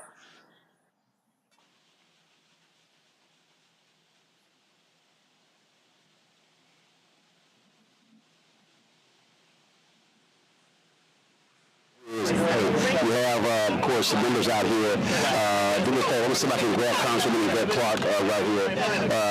Congresswoman Clark, you can step on over here for a second.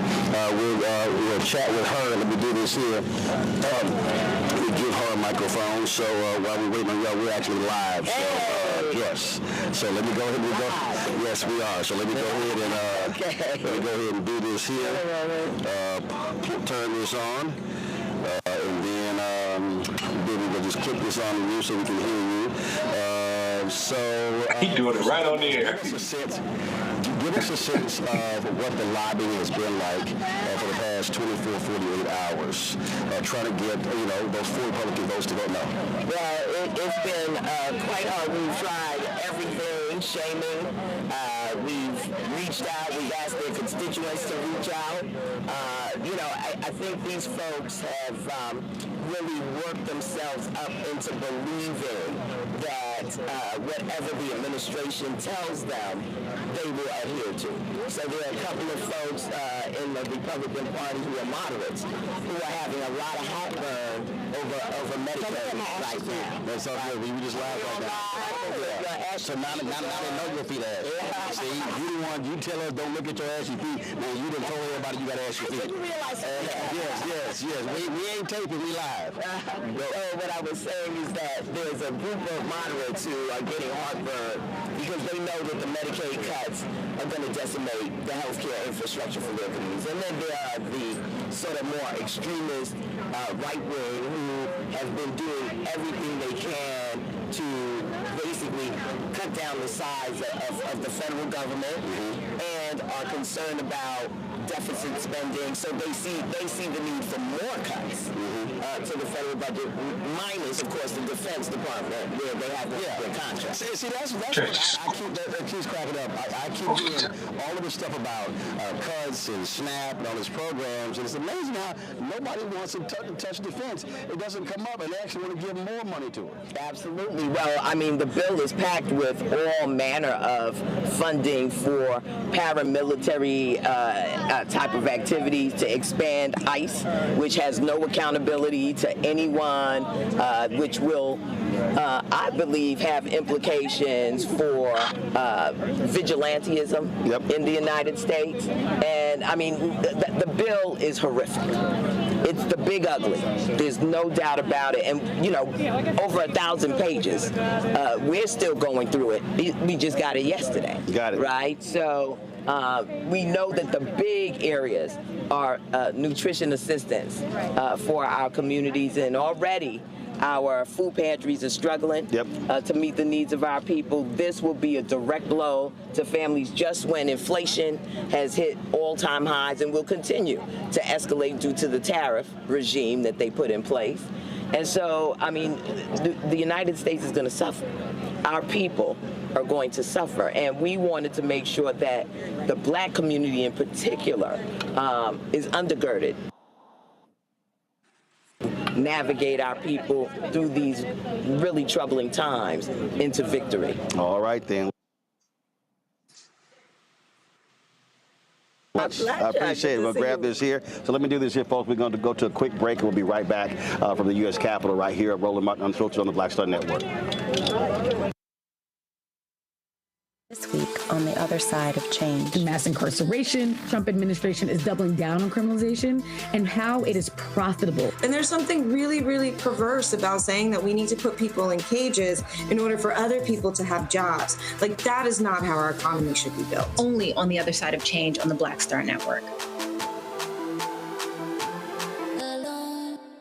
Don Winslow explains how it really works. To end chain migration, ending chain migration, chain migration, chain migration, chain migration. At the same time Donald Trump was spewing all this hate, he was using a high-powered lawyer and chain migration to bring his wife Melania's mother, father, and sister to the United States, where his money bought their citizenship.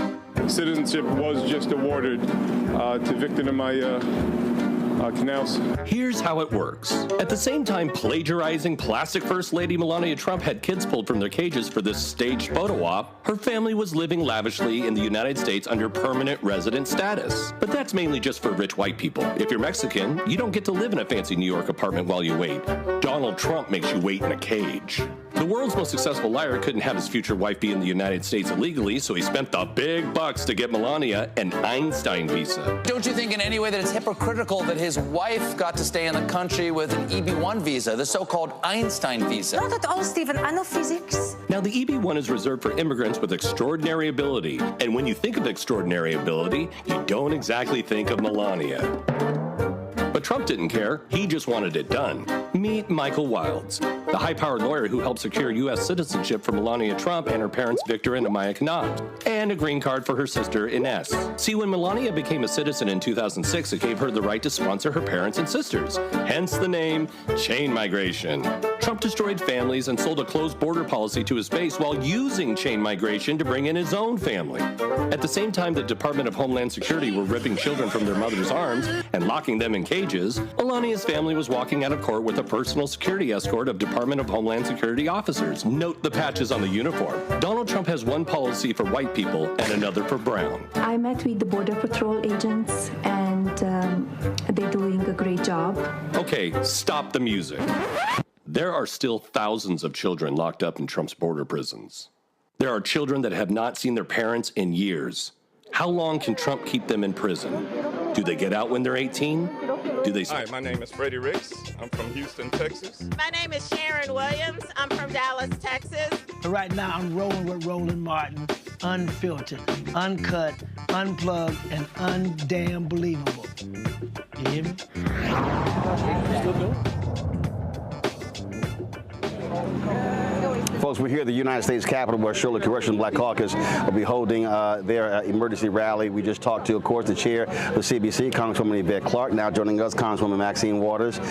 These sort of budget fights are not new to you? Well, first of all, let me tell you, I'm here with the head of the Black Caucus. And we have been on the floor today where we did what is a line where we keep coming and others joined us. To say there's an amendment that could possibly undo what you're doing on Medicaid and on SNAP. And so in that leadership, I got very inspired. As a matter of fact, I got so worked up until I wanted to stay there all night long. We did it once before, didn't we? You trying to pull a John Lewis, huh? We were. Trying to make some good trouble? That's right. Absolutely. That's right. We did good trouble when we stayed there all night and we kind of made ourselves known. We're in that kind of fight now. That's right. It is a terrible fight that we're in. As a matter of fact, it has been said over and over again, there's never been these kind of cuts historically, ever, have the government moved this drastically on the population of people who need the government the most. When you talk about Medicare and Medicaid, people are going to die. We've got 16, 17 million people who are going to get cut, who won't be able to have the kind of basic care that they need to stay alive. And then we've got SNAP. Let me tell you, it's not SNAP, it's food stamps. Food stamps. It's food for people who cannot afford to put food adequately on the table and have the kind of nutrition just to keep them going. And so we're in this fight. Why are we in this fight? We have the most vile, the most corrupt, the most unkind, the most undignified human being who's the President of the United States of America.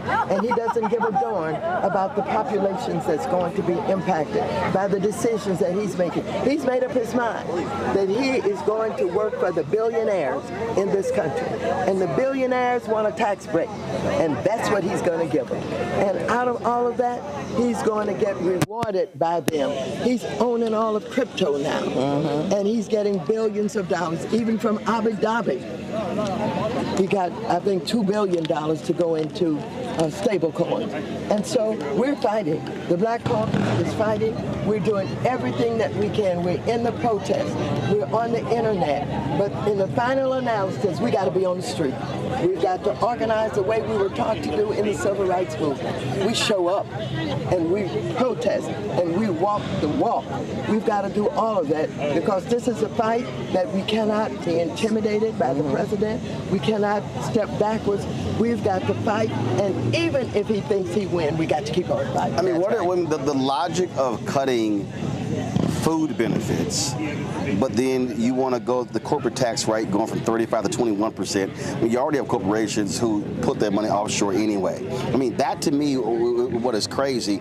And both of you have heard all these Republicans for years yell about the deficit, but they don't care that this is about to explode the deficit. That's right. I mean, you're like, okay, what happened to the deficit hawks? That's right. It's the dismantling. It's the dismantling of society as we know it.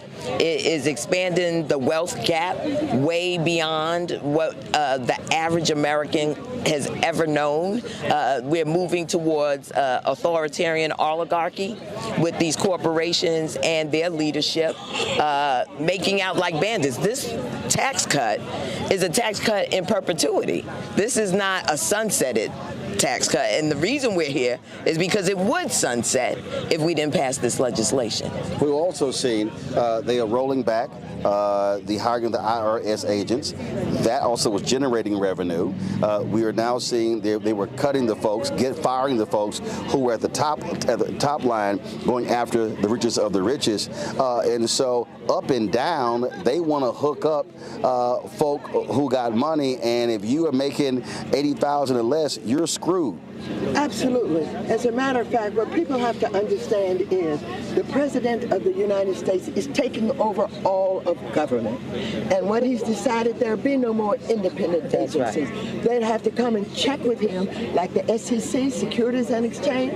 They have to come to him before they do any public policy, before they do anything, and he will tell them whether or not they can do it. So in taking over all of the government agencies that are supposed to be independent, what you're talking about now, you're talking about a dictator. That's right. That's what he wants to be. He loves Putin. He loves Kim Jong-un over in North Korea. He wants to be a dictator, and he's moving rapidly toward it. He even now wants to take over the Fed. Right. And the Fed is supposed to be absolutely independent. Right. And so Powell is fighting back. You know, the man who's there, he's fighting back. But the president is continuing to say, I'm going to get you. And the way that they're going to get him now, they're going to put him under investigation. That's what they're doing to all of us. They put us under investigation. They've got the government's money to file lawsuits against us. And so they'll keep coming. And we're going to see what happens with Powell over at the Fed and whether or not they're going to get rid of him by putting him under a false investigation. This is a mean, low-down, cruel president of the United States of America. And I don't want people to think, oh, this is going to work out. If they, win the vote, they'll go in the back room and they'll negotiate. No, this is not that at all. This is horror and terror that's going to be placed on the most vulnerable people in this country. People who depend on government, who work every day, who are trying to get better careers so they can earn more money. These are the working people and the poor people that are going to be absolutely overrun by the President of the United States, taking away that which many of us have worked so hard for, to ensure that the government makes sure that it does everything that he can for people to have just a decent quality of life. Just a decent quality of life, which means you can eat. You have a decent place to live. You can get up on Sunday morning and go to church. But he has taken away our ability to have a decent quality of life. And he is absolutely focused on it and intends to make it happen whatever it takes. I could go on to any number of things that are unbelievable. When he took over and went to the Supreme Court with childbirth, and you know what they did?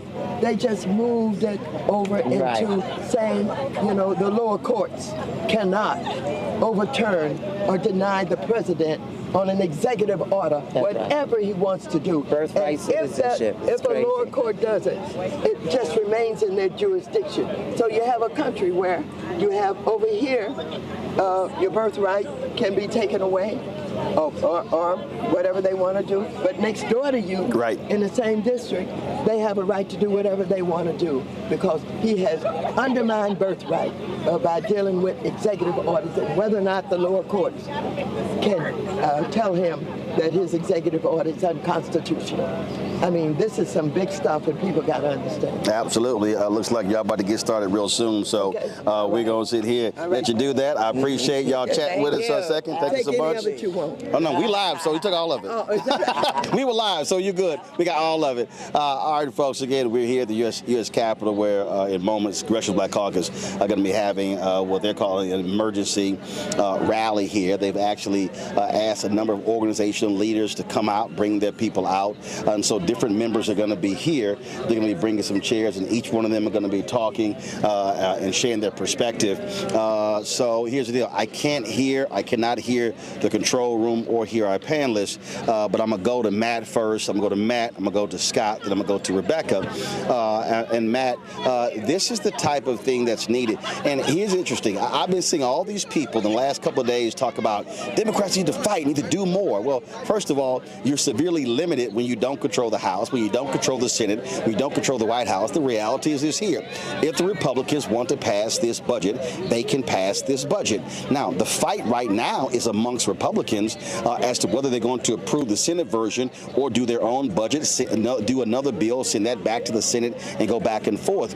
And so the reality is what Democrats, the only thing they can do is aggressively lobby Republicans who are in very difficult districts to get them to understand that, guess what? Listen, you're going to pay a political price if you vote for it. That's really what we're dealing with. Matt?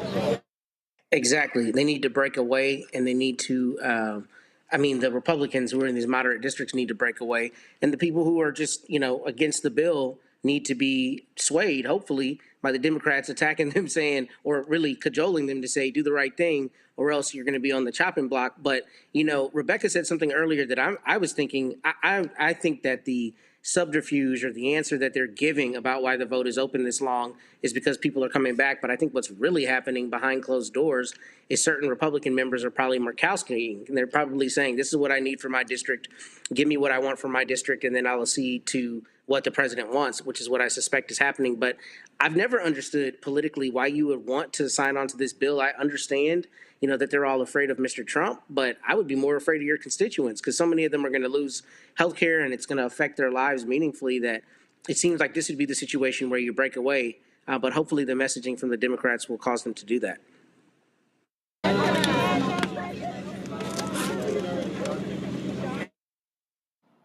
We ought to be in the streets and what have you, but I always get back to the whole voting piece. Black and brown people and Democrats and independents got to vote. We told them what this was going to be like repeatedly. They lived through this once with Donald Trump won, and we just aren't voting enough to outvote the Democrats or outvote Trump and MAGAism. And we're losing black and brown male voters. We're losing independents. And so the Democrats got to get their message together, got to get their politics together. They got to get a message that is hard-hitting and makes sense. And then they need to get their own political gangsters out there, much like to match the Republicans, because we up against some gangsters. Some political gangsters. And so until that happens, I'm all about marching and protesting, but we got to get our power back. Without that power, it's hard to really make a difference and to fight back effectively for our people. So there was a phrase that's really interesting that the Congresswoman said, and it was authoritarianism, but authoritarian oligarchy. And so I want to explore that more. Basically, what she's saying is we have consolidated power. It's by those who are the capitalists, those handful of folks who own the wealth in this country. And they're removing a lot of democratic principles out, and they're taking it out of our government. And instead, we see a consolidation of power. It's largely around money. And those are the things that are happening that are determining whether or not elected officials are going to vote for something like this that by all estimations is going to be really devastating to ordinary and the majority of Americans in this country. And so we could talk about voting. And of course, I lead a national voting rights organization, so I always support voting. But the thing is, people are going to have to turn out in such overwhelming numbers and flood the zone. And so many people have to show up. So then when we see like in a North Carolina, where you have someone who's duly elected to the state Supreme Court, and you see that there is like a 6-month battle with whether or not that person could be sworn in, because the person who lost decided that they wanted to be a sore loser and that they wanted to contest a race that should not have been contested. And they were using different legal maneuverings that also didn't make sense, right? And so we need so many people of good conscience to get ready to show up. There are elections in this fall, but also in the spring, there are primaries going into the 2026 midterm cycle. But those are the things that have to happen. If ordinary everyday Americans don't like what they're watching, if they're seeing, and especially by the numbers, we see that most Americans do not support the elements that are in this bill.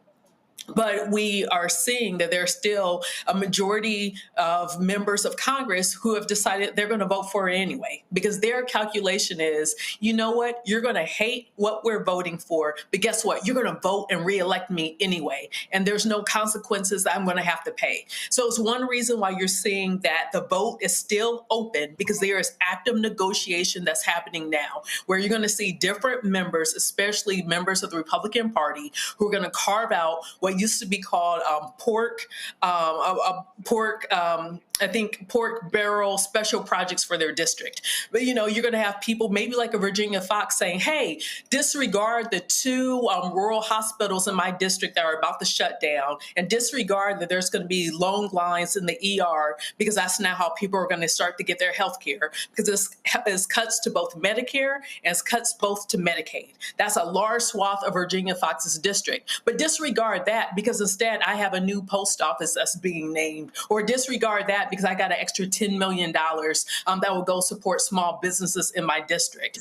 People have to make sure that they're not falling for the okie doke, because yeah, it's great. There's an extra $5 million to support small business, but at the cost of upwards 43% when I'm thinking about Alaska of people who are either on Medicare or they're on Denali Care. Denali Care is Alaska's equivalent of Medicaid, which is for working families and for poor families and for children whose parents aren't able to buy them private insurance to make sure that they still have adequate health care. And so people can't fall for the okie doke here. Don't let someone play in your face or lie in your face. You actually have the tools to look up and see what the devastating consequences are going to happen, because your representative is hell-bent on voting for a bill that by all means is a bad bill. All right, folks, so we'll do a reset. So we left our studios at 16th and K on what I still call Black Lives Matter Plaza, the race down here to the United States Capitol. So as you can see, go ahead and pan. So you got a number of members who are here: Congresswoman Maxine Waters, Congresswoman Joyce Beatty, Congressman Troy Carter. You got Congresswoman Yvette Clarke, who's head of the CBC. You got Congresswoman Frederica Wilson, Congresswoman Lucy Bath, Congresswoman Lauren Underwood. We've got other members who are going to be coming, and so shortly they're going to be speaking at the podium and also addressing folks. And what they've done is they've sent the word out to a number of organizations, civil rights organizations, political organizations. I see the brothers who win with black men. I saw Khalil Thompson a little bit earlier over here. They got their table set up as well. So what they've been doing is wanting as many folks as possible to come out here for what they are calling this emergency rally. Again, drawing attention, driving attention, because the pressure is being put on Republicans inside of that building, the U.S. Capitol. Donald Trump gave the Republicans a deadline of July 4th, where he wanted this bill passed, and so he wanted this bill passed by July 4th, and so they want to meet that deadline, but they got some Republicans who are actually stuck. Joining us right now is Congresswoman Lauren Underwood. So you can just go ahead and hold it. So that's cool. One of the things that's really jumping out here, you have all these Republicans who were saying, oh no, don't touch Medicaid, don't touch Medicaid. Trump, there's a report that said he met with them and he literally said, hey, if you guys want to survive political next year, don't touch Medicare, Medicaid, Social Security. They were like, dude, this actually cuts Medicaid. And it's as if he doesn't know what the hell his own bill even does. And so it's amazing to listen to them bemoan that, but I'm going to go ahead and vote for people like Senator Josh Hawley. Yes, because Mitch McConnell says they'll get over it. Yeah, that was his literal quote. Well, we're all going to die anyways. So they don't care. The cruelty is the point. They raise these objections as lip service, and then they all cave. That is how they operate every day in service of one person, Donald Trump. I was talking to Ken Martin yesterday here at the DNC, as well as Leader Jeffries, and there are 35 what they call vulnerable Republicans, and who Democrats are targeting next year. But do you believe that they're going to actually show some heart and vote, for the constituents, or are they going to bow down to dear leader? They are all going to vote for this bill. This is the singular legislative priority for Donald Trump, and they are here to make sure that Donald Trump is happy. And then they will lose their majority in November 2026, and we will be back in charge of the House of Representatives and reclaim the people's house for the people. And so for the person who's watching, for the person who's listening, who would say, well, okay, so you think this is going to pass anyway, why do all of this? Why? Well, because they don't have the votes yet. They're in the middle of these negotiations right now. They are jockeying. They are horse trading. They are literally getting whipped. They are bending to the knee, and someone's coming and slapping their behind to whip them in line. Because the vote is still open. The vote is still open, and it's been open since 1:30 this afternoon. So that's 6 hours. Yes, sir. And so which is not normal. It is completely abnormal. We flew in. They summoned us here, knowing that they didn't have the votes. They did the test vote. They didn't have the votes. And now they're trying to get a grip and figure it out. This is where you come in. This is where the phone calls come in. This is when the stories come in. This is when the activations are important to show them so that they can't say they didn't know. So they can't say, well, no one told me. So they can't say, well, I didn't see that in the bill. We're standing here today saying that 17 million people are about to lose their health care. Millions more are going to see their costs rise. We're standing here today and a whole lot of red states. Oh, every state, every zip code, every zip code. We're standing here saying that rural hospitals are about to close. The nursing home industry is going to collapse. What that means is end-of-life planning for grandmama and them. Like, for real. There's not going to be anywhere for our loved ones to get the level of care that they deserve. For folks to understand, this ain't a black thing. We're talking about the entire Louisiana healthcare system. Said to Speaker Mike Johnson, "What are you doing?" You got the building trades, the electrical workers who are saying, "Oh, y'all killing all this green jobs. You're killing the manufacturing," and they're just kind of like, "Nope, don't matter. We're good. Don't matter." Because the billionaires are getting their tax cuts, and for them, that's enough. For them being these House Republicans. And the large corporations. That's right. But for working families, regular Americans, we know that people in our communities are going to be going hungry. Kids, veterans, seniors going hungry. The largest cuts to food stamps. For some of you, y'all might call it EBT, right? Like, y'all know what we're talking about? Cut all this paperwork designed to make sure that you don't get that $6 a day to help you feed your family. And then they're claiming these 4.5, 5 million people on Medicaid who are able-bodied people, so that's their rationale. Listen, they're trying to create this archetype as if there's some 30-year-old man in his parents' basement playing video games all day, eating off the system, trying to get some health care. That's what that guy should be going to work. I think that's the new Ronald Reagan welfare queen. Well, which we now know was non-existent. That was fictitious. Who's actually on Medicaid? Half of all kids in this country are on Medicaid. Medicaid pays for 2/3 of births for black moms and families. We're talking about moms and babies getting kicked off their health care. And they're doing it to give billionaires a tax cut. That's it. And they think that you all are going to get over it. You have to stand firm and say absolutely no. Unequivocally no. Are they hearing from their districts? I mean, look, the Fox News poll shows 60% was against this bill. I mean, it's never been popular. Right. And no poll, none has this been popular. But you know what Mitch McConnell said? They'll get over it. That's literally what he said.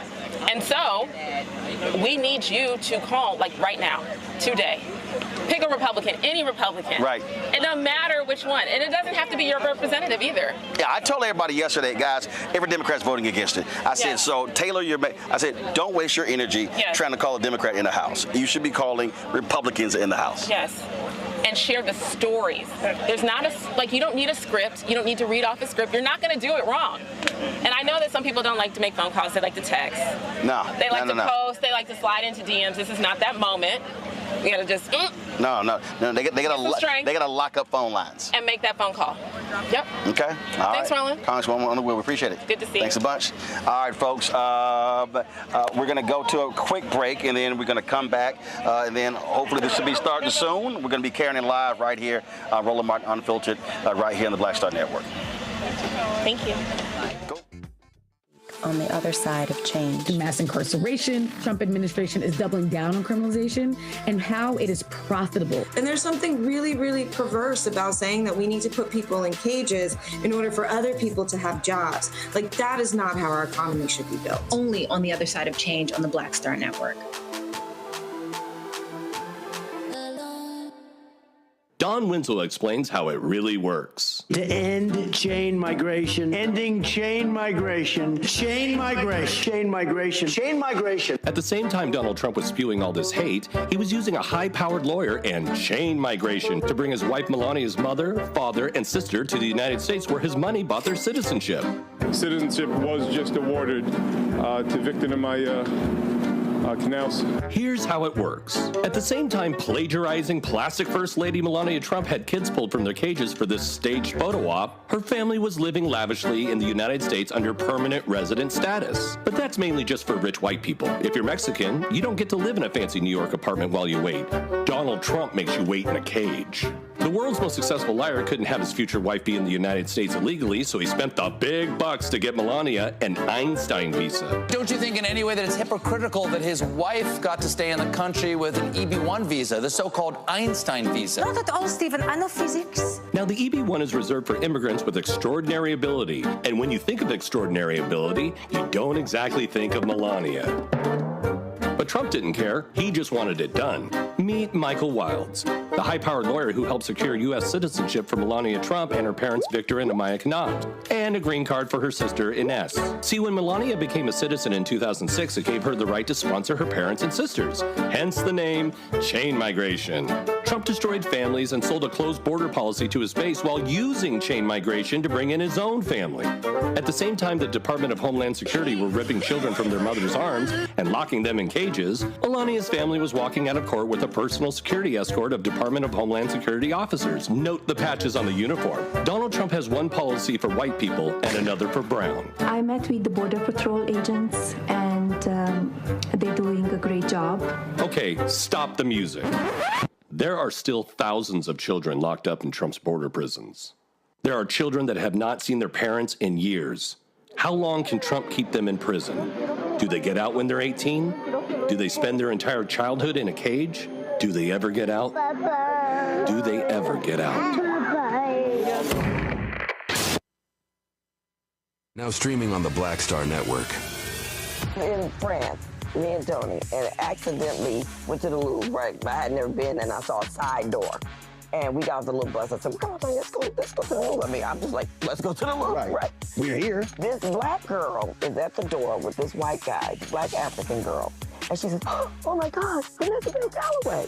And I'm like this, you know me? And come to find out we were at the wrong door. But she said, I'm gonna let you just go in here. But I was in Paris, France. And that shocked me. She knew my name, she knew me. She said, building, they will come. Put it out there, people will find it, they will come.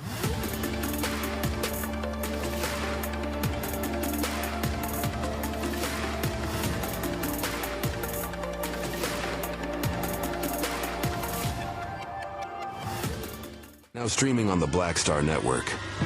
I had been trying to get a record deal for a long time. You know, when I finally got signed to the Motown record label in 2003, I was 34, 35 years old.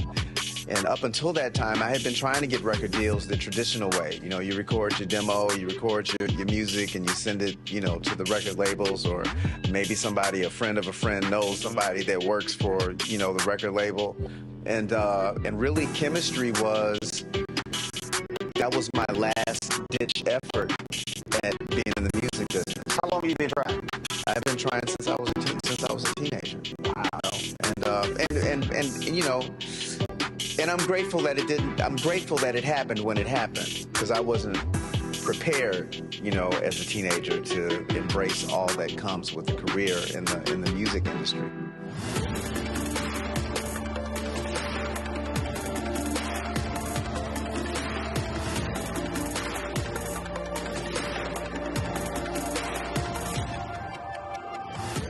Hi, I am Tommy Davidson. I play Oscar on Proud Family, Louder and Prouder. I don't play Sammy, but I could. Or I don't play Obama, but I could. I don't do Stallone, but I could do all that. And I am here with Roland Martin on Unfiltered.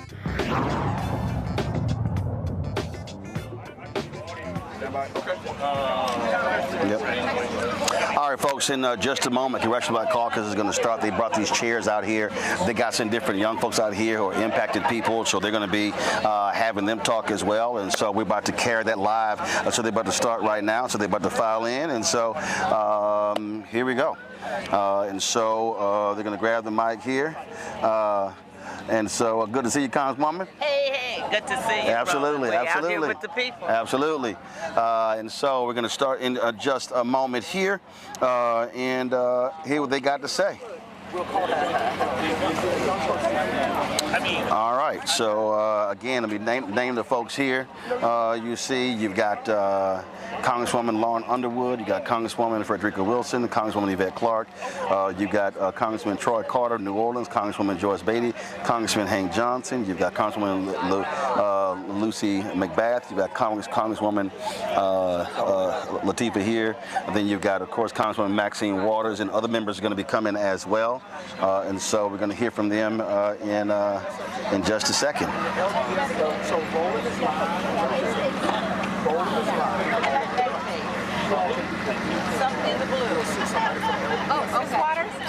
So that's Congresswoman Latifah Simon, who's on the far left as well. So there we go. So we're about to start in a second.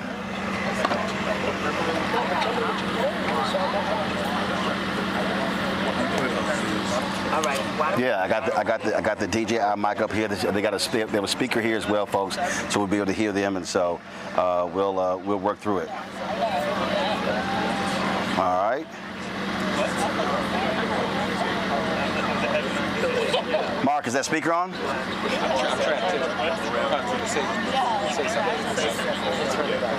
No, it's not on. He's going to say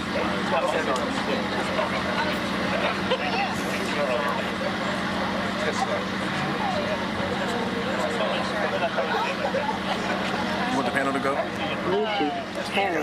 Testing 1, 2, so let me thank, folks who are watching, let me thank Rebecca, Matt, and Scott for being with us. And so stuff changed quickly, and so I appreciate y'all being on today's panel. So let's go ahead. We'll get started from the U.S. Capitol.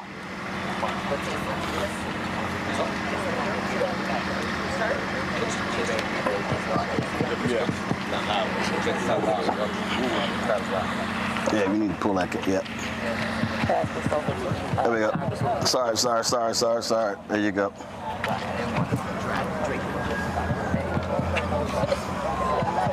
I think there you go. Ready? Good evening, everyone. Good evening. Good evening. I want to thank Congresswoman Clarke for inviting us all today. And if you know the CBC, the Congressional Black Caucus, you know that it is in our tradition to honor the folks who have driven the way. We have Maxine Waters and others.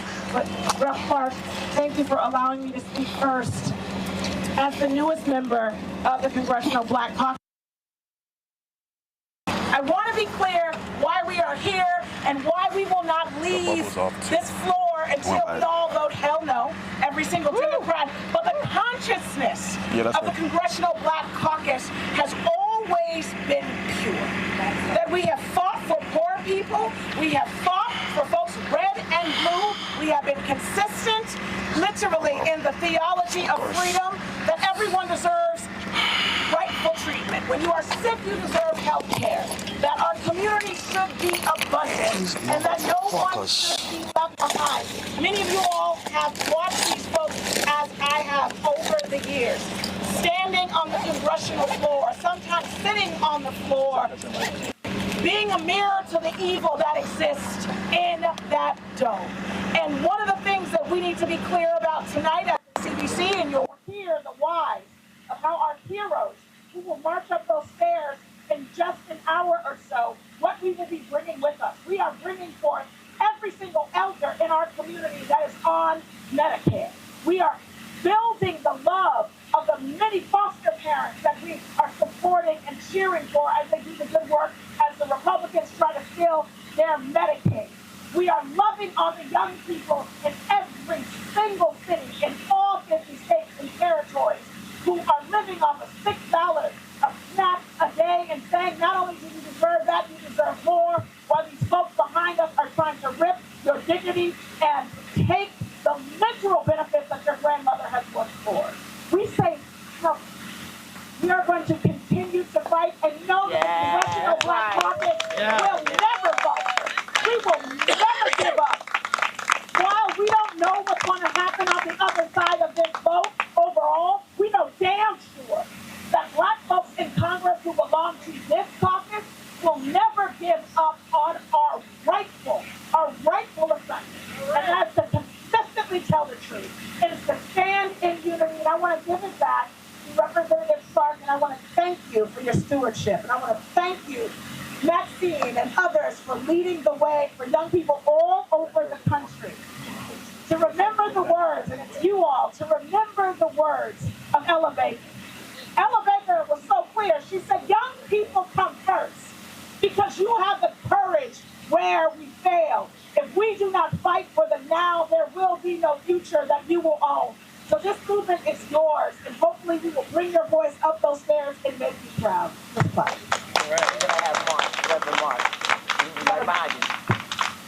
Thank you, Congresswoman. No, you can speak.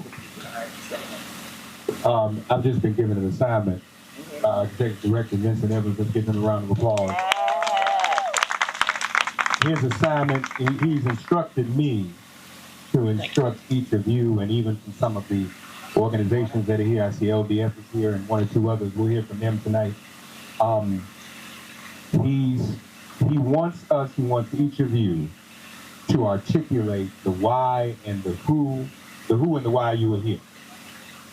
Speaking on behalf of any one of your constituents who is going to be affected or in fact devastated by what this big ugly bill will do, so that the people can hear us and we can meet them on the ground. That's what Vince is asking us. Is that okay? That's right. He asked me to ask y'all to do that. I just come up here and do that. No, thank you. I want y'all to get on me. You want to do that first since you can close? Okay. Describe who you are here for. I'm here for folks who've led the way and folks who are waiting for us to continuously stand up for them. I'm here for, like I said, foster children, young people who are incarcerated, the men and women who are coming home from prisons and jails. We are here for the disabled community who are literally fighting to survive and fighting to live. Our wives are to be literally the folks that represent the folks who need us the most. And please introduce yourself into it, Dr. Kelly. Benjamin F. Chambers Jr., National Newspaper Publishers Association, representing the Black Press of America. I'm so pleased to be here with the Congressional Black Caucus, and let me just succinctly say, 50 million Black Americans are opposed to this bill. And we've come today to stand with the Congressional Black Caucus. This bill is going to be devastating to Black Americans. It's going to be devastating to people who have Medicaid, devastating to people who are going to lose their health care. I have a sister, Congressman Clark, who runs a rural hospital in Oxford, North Carolina. And she called me today. She said, they're going to have to close the hospital if this bill passes. So this is just not for the urban community, suburban community, it's also for the rural community. The people who are voting for this bill have no care about the majority of Americans.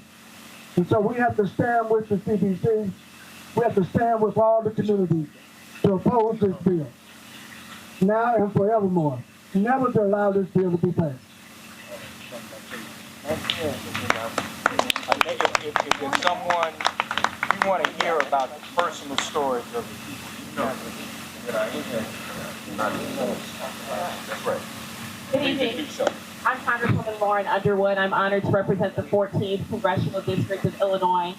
And I'm here thinking about the millions of Americans who get health care coverage through the Affordable Care Act or Obamacare, who have benefited from some tax credits that we had signed into law under Joe Biden that allowed 4 out of 5 people to get health care for $10 or less a month. Now, you all may know that I'm a registered nurse, and I have pre-existing conditions myself, and I have had Obamacare coverage, and I know what it means to get a bill for a premium that's expensive. And so the opportunity to lower healthcare costs for the American people was so popular that we had the lowest number of uninsured Americans in U.S. history. We did that, and this bill would rip it away.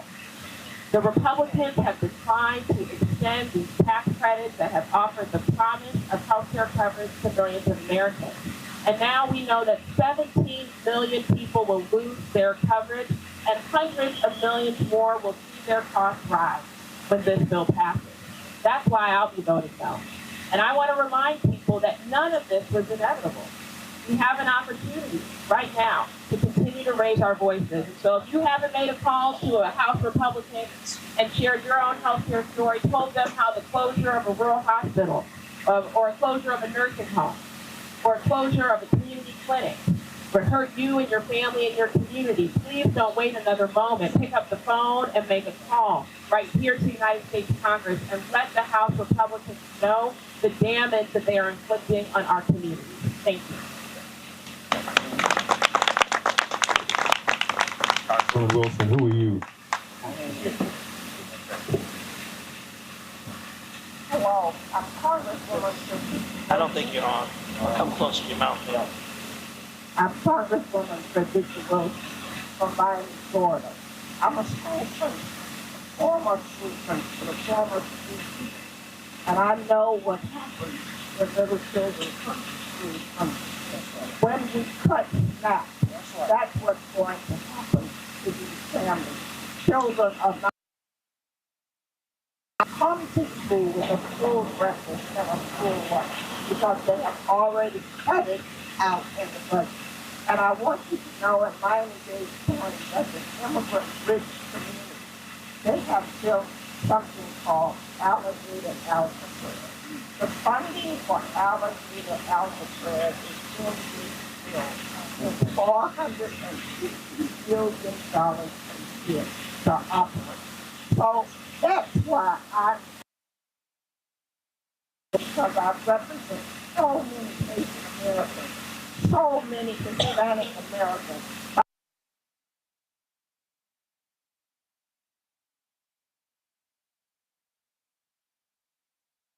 Everybody, all states, they don't have to. There's a number that's called and they will ask you, who do you want to speak with? And let's tell them. And you implore that representative to vote a bill that's going to cause and death in the black community.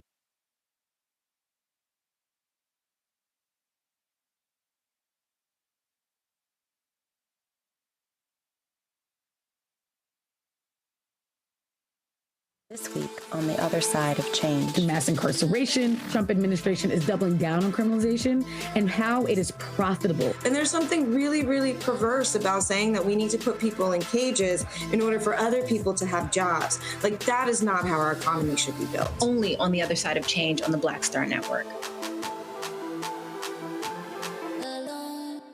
Don Winslow explains how it really works. To end chain migration, ending chain migration, chain migration, chain migration, chain migration. At the same time Donald Trump was spewing all this hate, he was using a high-powered lawyer and chain migration to bring his wife Melania's mother, father, and sister to the United States, where his money bought their citizenship.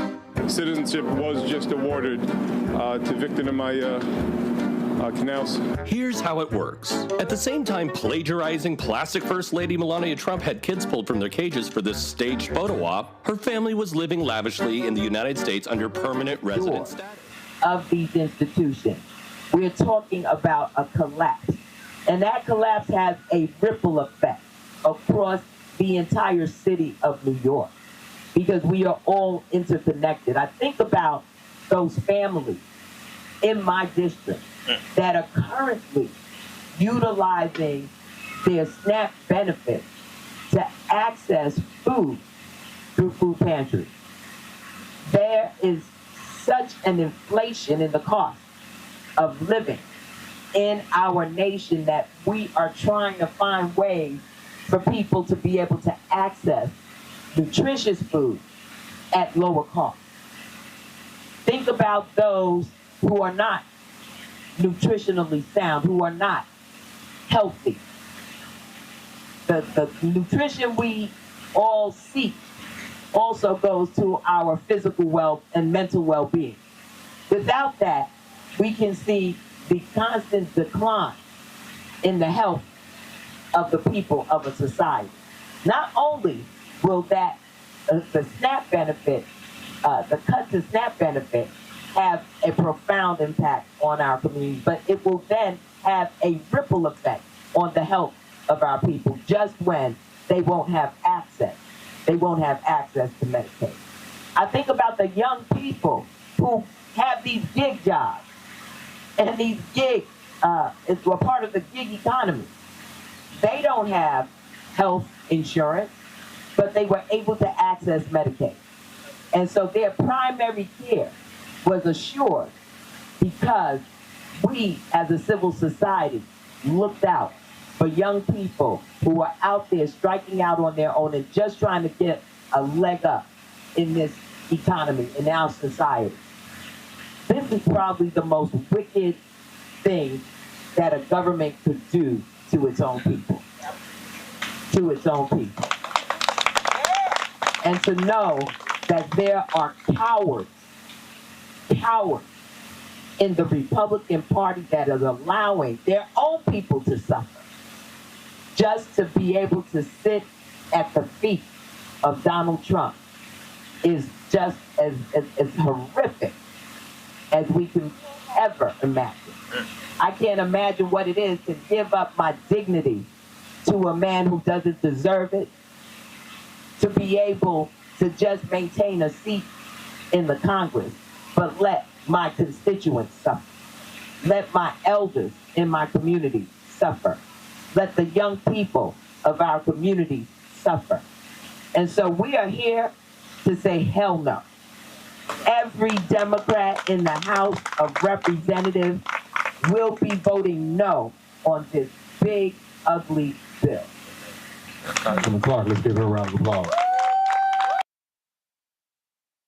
Thank you, sir. It's personal, please. Congressman Troy Carter from Louisiana, representing the 2nd Congressional District. I want to first thank our chairwoman for bringing us together at a time when we really need to be together. And I will tell you, who am I here for? Who are we here for? We're the people that don't have a voice. We're the people that don't have a seat. We're the people that don't have a voice. But that's okay. We're here for you. And when we're at the table, you're at the table because we're going to continue to fight for you. This big, ugly bill is going to wreak havoc throughout our country. It's going to hurt the Black community perhaps more than any other community. But guess what? They're going to hurt too. And these guys don't even care because they have taken the hook, line, and sinker to follow Donald Trump down a rabbit hole that they'll never come back from. People that will be denied Medicaid, who will lose their benefits one way or the other because they have made this so complex that you have to reapply and reapply. Listen, if you had to reapply for your driver's license twice a year, people wouldn't be able to drive. They know this because people are busy working, living, trying to raise their families. So the expectation is people, even though they may be eligible, will be kicked off the roads because they make the paperwork so onerous that they can't keep up. This is a trick. This is a trick of an evil regime.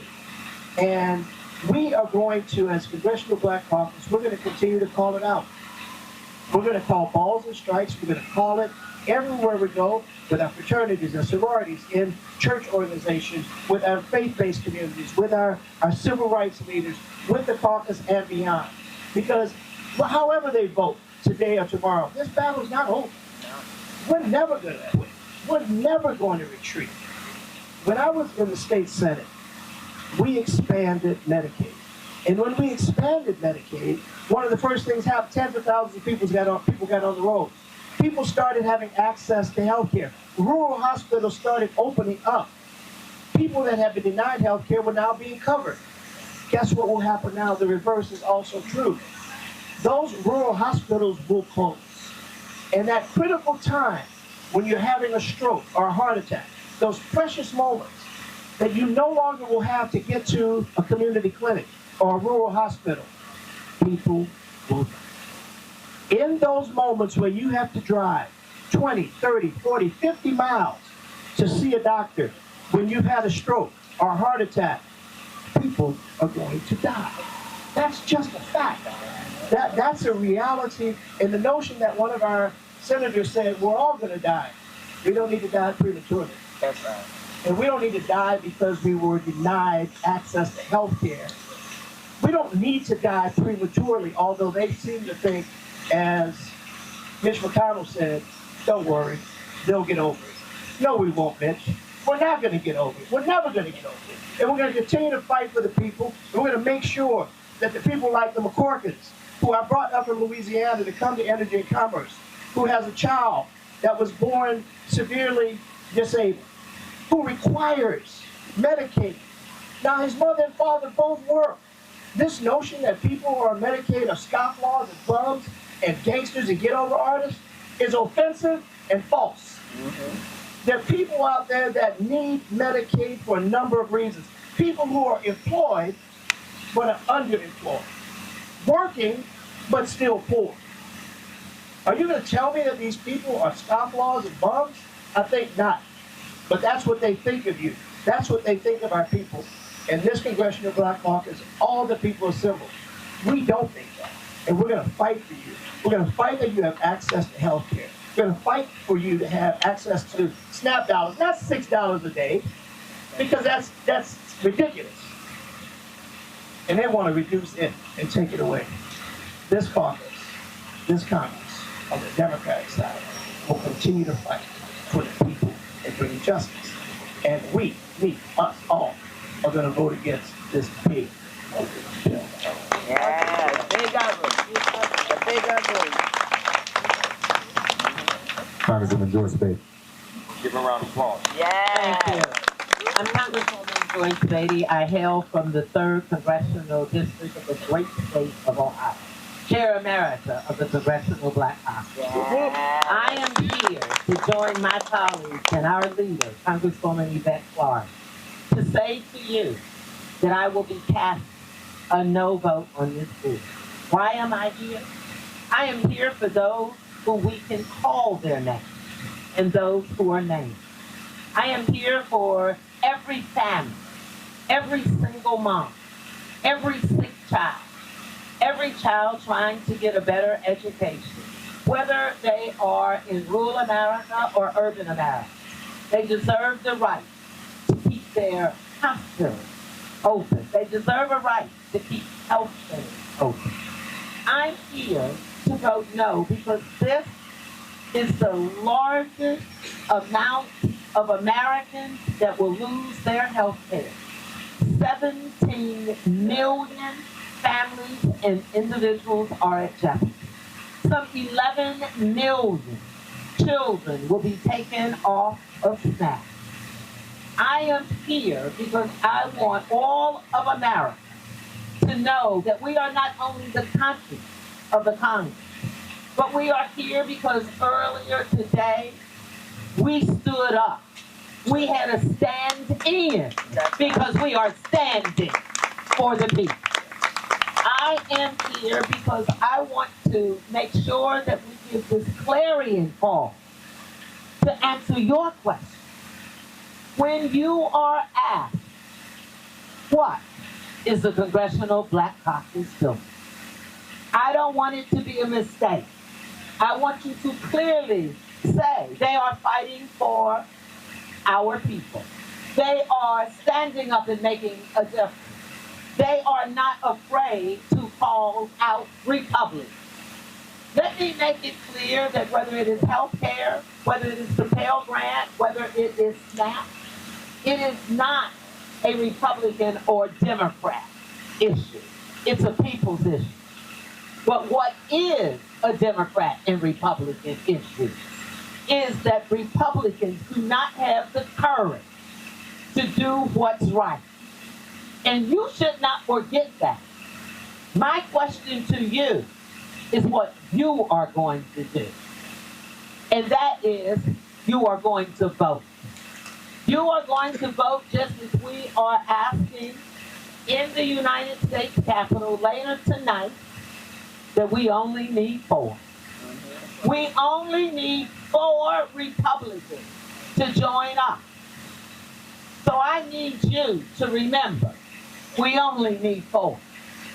4 Republicans could save the lives of millions and millions of children, of families, of hard-working Americans.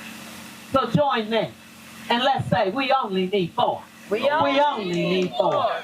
And I yield back my time. Thank you, Congressman Kelly. How this affects you, Congressman Hank Johnson, and those your constituents. Thank you, sir. Good evening, everyone. Good evening. And I am proud to be here with my fellow members of the CBC, the Congressional Black Caucus, under the leadership of Chairwoman Yvette D. Clark, my classmate from the class of 2007. We've been in Congress for 19 years together, and so I'm privileged to be sharing this moment with you as well as my other members and the stakeholders who have joined us. You know, I think about over the last 40 plus years that I've been a resident of the community where I live, which is the 4th Congressional District of Georgia. I've seen the mushroom of kidney dialysis clinics popping up all throughout my community. In fact, you can look around in some places and there's a dialysis clinic on every corner. And it's not just older people who are going in 3 or 4 days a week to get dialysis to stay alive, because if they don't go, they will die. But it's young people too. That's right. Who are suffering from kidney disease, from diabetes, from high blood pressure. And there's thousands of them just in the 4th District who are making that trek every week, 3 or 4 times a week. And many of them work, but some of them can't work. But I'll tell you this, most of those people in those dialysis clinics could not be there unless they were on Medicaid. And then there's a fair number who are also on Medicare. So in this big, ugly bill, we're cutting $1 trillion in Medicaid. We're cutting $500 billion in Medicare. And so We are also cutting subsidies that make health insurance affordable for people, because some of the people at the dialysis clinics are paying with private insurance. But when those subsidies go away, they won't have the private insurance. And so it is a catastrophe in the making that is going to lead to the deaths of thousands of people in this country if this bill passes. 50,000+ people per year are scheduled or predicted or projected to lose their lives because they are not going to have access to health care in the richest country on earth. That is a shame. Shame. It's a shame. And anybody who votes for this bill should be ashamed of themselves. That's right. So I'm here, along with my colleagues, to be the voice for the least of these, for those who are hungry, and we can feed them. I'm not going to be one of those who doesn't feed them. For the sick who need our care, I'm not going to be one who turns them away from care. And for the strangers, we call them strangers, but really that's a biblical term. I'm talking about our immigrants who are in this community, who we can shut the door or we can open the door so that we can all prosper. I'm here to speak for them as well. And I thank you all for being here. Congressman Johnson. Thank you. Congresswoman Lucy McBath. Let's give her a round of applause. Thank you. I'm Congresswoman Lucy McBath. I represent Georgia's 6th Congressional District, which is all of the suburbs of the Atlanta metropolitan area. And I do want to thank our chair, Congresswoman Yvette Clark. I want to thank our chair, Emerita. I want to thank the leadership of the Congressional Black Caucus. I want to thank the organizations that are joining us here tonight. Thank you for your steadfast commitment to standing up for democracy, for the people all over the country that we are actually fighting for tonight. I will tell you, I'm voting no on this bill tonight. And I'm voting no on this bill tonight because as a 2-time breast cancer survivor, I remember sitting in the office with all the other women like myself as we were waiting to see our surgeon, our doctor, as we were waiting for care to make sure that we would survive and we would still live. And I remember the discussions that we had had, the years that we had about being able to pay for our care, pay for the surgery, pay for the pharmaceuticals that we needed to keep us alive. And I remember the discussions that I had with women who were on medication, who were afraid as to whether or not they were going to be able to pay for their care, to keep them alive. We talked about our families. We talked about our children. We talked about, are we going to be here to carry on and to take care of our families? So I'm here tonight because I understand that I had good health care insurance, and I've survived cancer twice.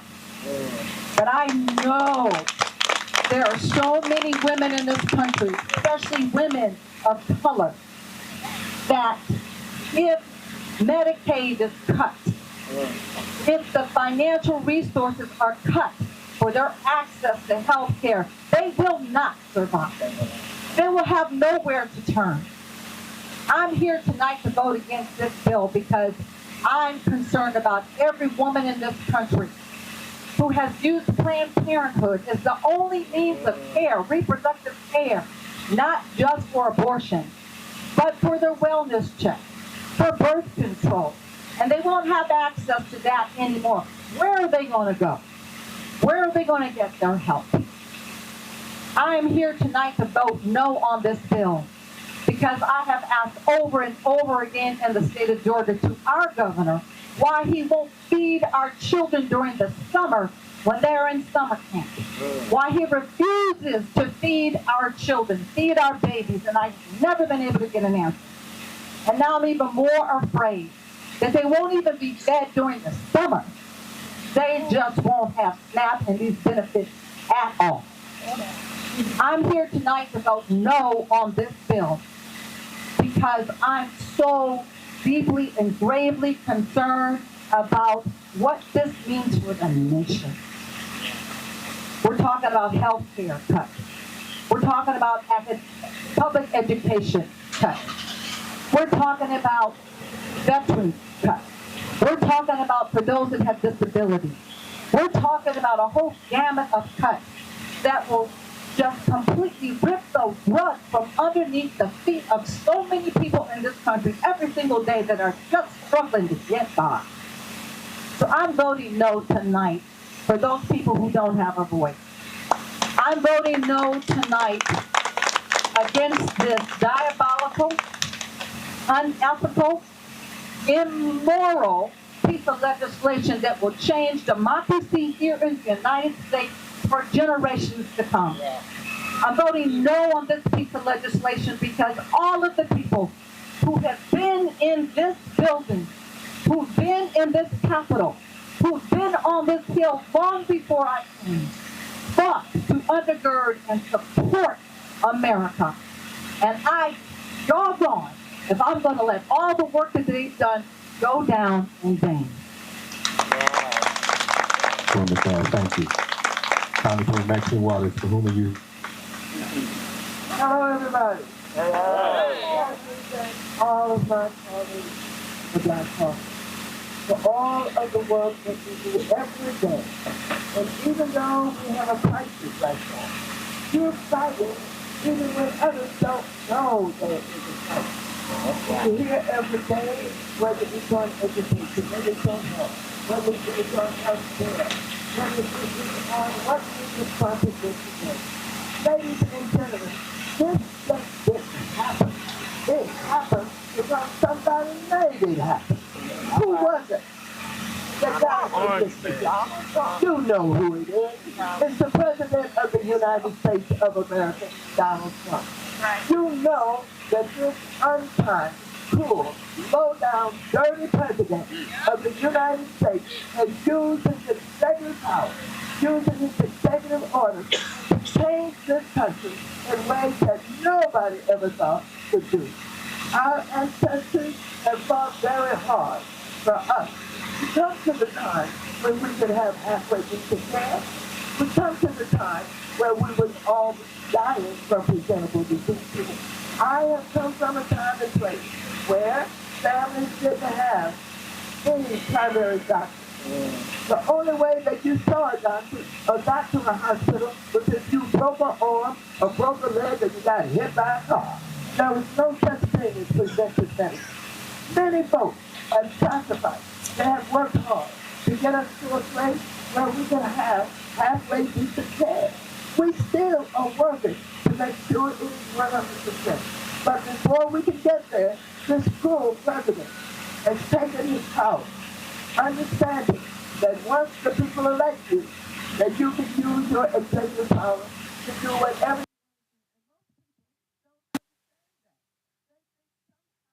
We can rein him in, and somehow we've been able to arrest him because he's a criminal. But the fact of the matter is, the President of the United States has a lot of power, and that executive power is being used now to make sure that he takes care of the this country and give them the tax rates that they all want. You saw them at the inauguration, standing with him, proudly, saying, now we're in charge. And we're going to do whatever we need to do to make sure that all of this government money is not going to those people. Those, who are they talking about? They're talking about us. They're talking about poor people. They're talking about people who work every day, who make minimum wages and low wages. They're talking about people, some of whom who vote for them in rural communities that don't even know who's undermining them. We know, and we fight. I'm mad as hell. And I want to tell you, it is not just about being here today. Of course, I'm not going to vote for the bill, but we got to be on the street. We've got to be fighting in the way that the civil rights people taught us to fight. We've got to organize. We've got to get out there. The young people are interested. We have got to help them to understand when they understood what happened up in Minneapolis, Black Lives Matter came alive. They were on the streets of America. We need them on the streets now. And so we don't know what's going to happen tonight. We don't know when the rule is going to come up. We don't know whether the rule is going to pass. We know that there are some members, both on the Republican side for the most part. The Democrats are all together. We have a wonderful leader in Hakeem Jeffries who has kept the Democrats together in this Congress. And we all voted against this bill when it went through the House. It got to the Senate. They don't know which end is up. And now they've got some over there who have found out that their constituents are finding out that they have buyer's remorse. They didn't know when they voted for him that it meant them too. And so some of them are begging for us on this side to now bail them out. We need 4 votes, as Ms. Baby has said, just 4 votes. But I want you to know we've got some scared, intimidated folks over there who's so worried about their primaries. Well, let me tell you about our primaries. Our primaries know when we're working for them. That's right. Our primaries know when we're fighting for them. And nobody with no big amount of money can take us out if we're doing the people's business. That's right. So we've got to do the people's business and depend on the people and help the people to understand and to educate the people about what this government is and what it's all about. I want to tell you, Trump is in office, had his co-president Elon Musk, and they got together and decided that the way to give that tax break was to get rid of so many employees doing all of this work that they don't need to do because the people they're doing it for don't deserve it anyway. Well, I want to tell you, I think they cheated in order to win in the first place. Right? Talk about it. And I want to tell you, I am not intimidated by anybody, anytime, any place, anywhere. And so it is because of the strength of our conviction that we're going to win in the final analysis. That's right. Even if we don't get this vote tonight, we're going to win because we're going to fight harder. We're going to help people to understand what has happened. And understanding what has happened when you didn't know that the president had this kind of power is going to give you power. And never again should we confront it. Be confronted with a president of the United States who's using the executive powers to do what this honored, low-down, dirty, cruel man is doing. And so we hope that there are enough 4 votes, as Ms. Lady said, we hope there are 4 votes who will finally get some strength and say, sorry, Mr. President, we just can't give it to you. But we don't know whether that's going to happen or not. And I know a lot of people are praying that that will happen. I'm going to try to pray. I'm going to really try. But in addition to that, I'm going to continue the fight. Ladies and gentlemen, I'm 86 years old. Yes. I want you to know I've been on the street in 8 protests from California all throughout Washington, D.C. And guess what? I got strength for 8 more, 12 more. I will never stop. As a matter of fact, I decided I'm going to live till I'm about 110. That's so good. Come on. Nobody can stop you. Come on here. Nobody can stop you. And ladies and gentlemen, we hope they do the right thing up there. Yes. But we don't know. And if they don't, we will not stop fighting anyway. Thank you very much. Congresswoman Maxine. Amen. Thank you. No, that's wonderful and good for me for all the members. What we're going to do is hear from some young people, but we know members have busy schedules. If any of you have to leave, you have Vincent. You sure? Okay. And that's very nice because members are going to let the young people take a seat. Come on, y'all. Come on, you young people. That's what they said. They want to hear from you. All right. I want y'all to talk.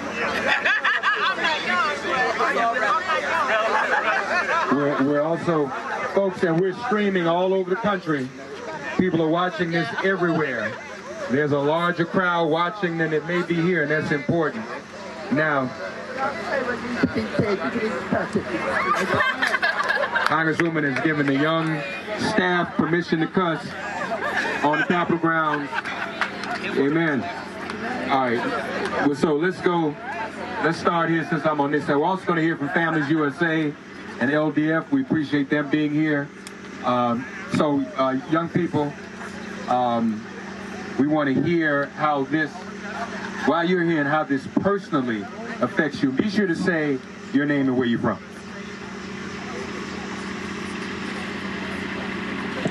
Hello everyone, my name is Caleb Paul.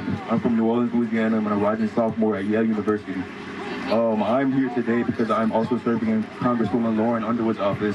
I'm on the receiving end of countless phone calls from constituents worrying about everything that have going on, from older people worrying about their Medicare and Medicaid being cut off, to the younger people just worrying about other factors.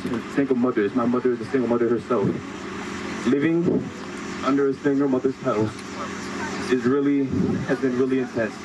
At certain times, we've had SNAP benefits, and I could not imagine living in a household where this would not be available to us. So I hope the Republicans, we need 4 votes. I hope 4 of us can be strong enough and condemn this administration and everything that's going on, because it's necessary. We're living in a very, very amazing time. Continue to be amazing.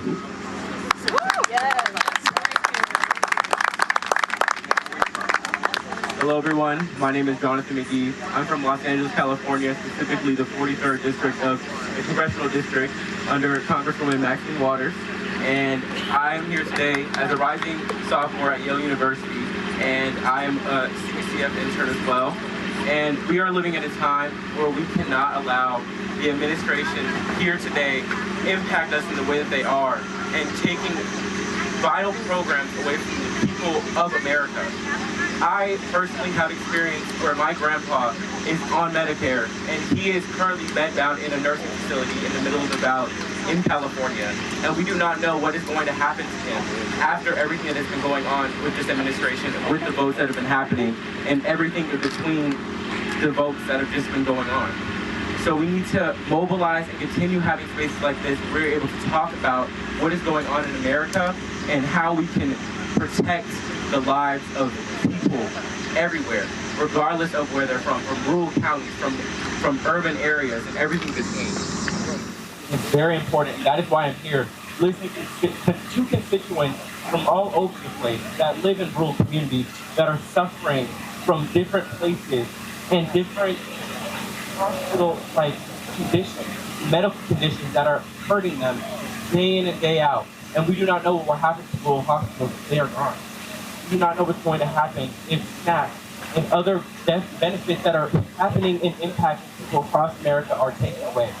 17 million Americans are going to be at risk for several programs. We cannot let this happen. We need to keep fighting, and we need to make sure that we mobilize.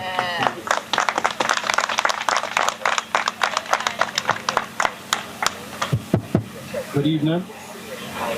I am Charles Ross Hoover. I am a member of the United States Student Association, as well as president of the UMass NAACP chapter. And I'm here today because, as a voice for students across the country, you can't cut Pell. You can't raise the price for student plus loans and parent plus loans. You can't privatize that.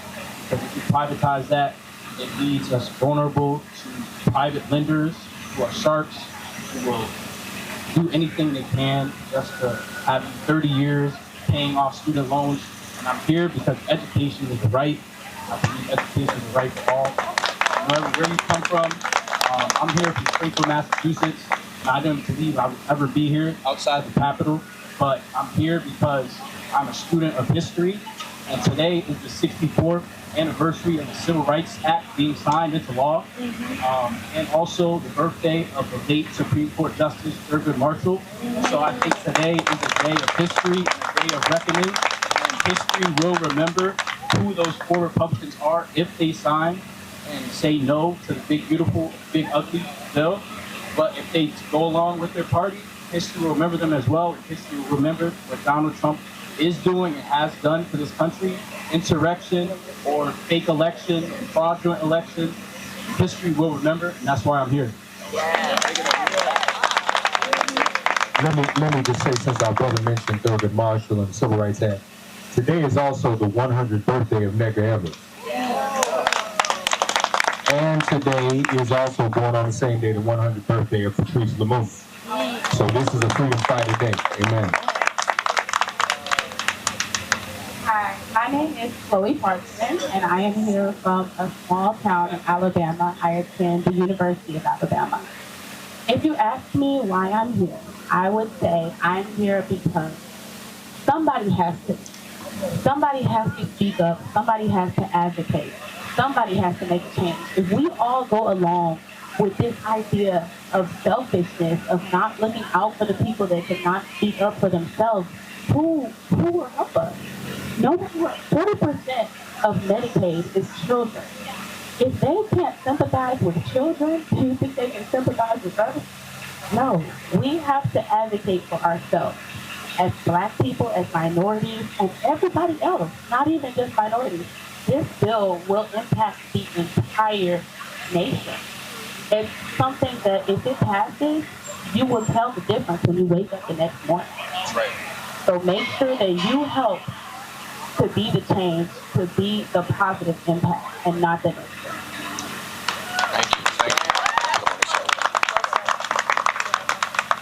Hello, my name is Joseph Wool. I'm from North Las Vegas, Nevada, graduate of the University of Las Vegas. I'm a fellow GOP concern. I'm going to for this focus of the world. And we come here in earnest efforts to advocate on behalf, not just of GCF, but of our country. I'd be remiss if I were to go into I would be remiss if I were to go into this information without probably talking about my personal story. I am the son of Ethiopian immigrants who immigrated to Las Vegas in the late 1990s for the hope of a better life. Throughout my uprising and my upbringing, my parents went through great struggles to bring me and my sister up in a way that was pursuant to the American dream.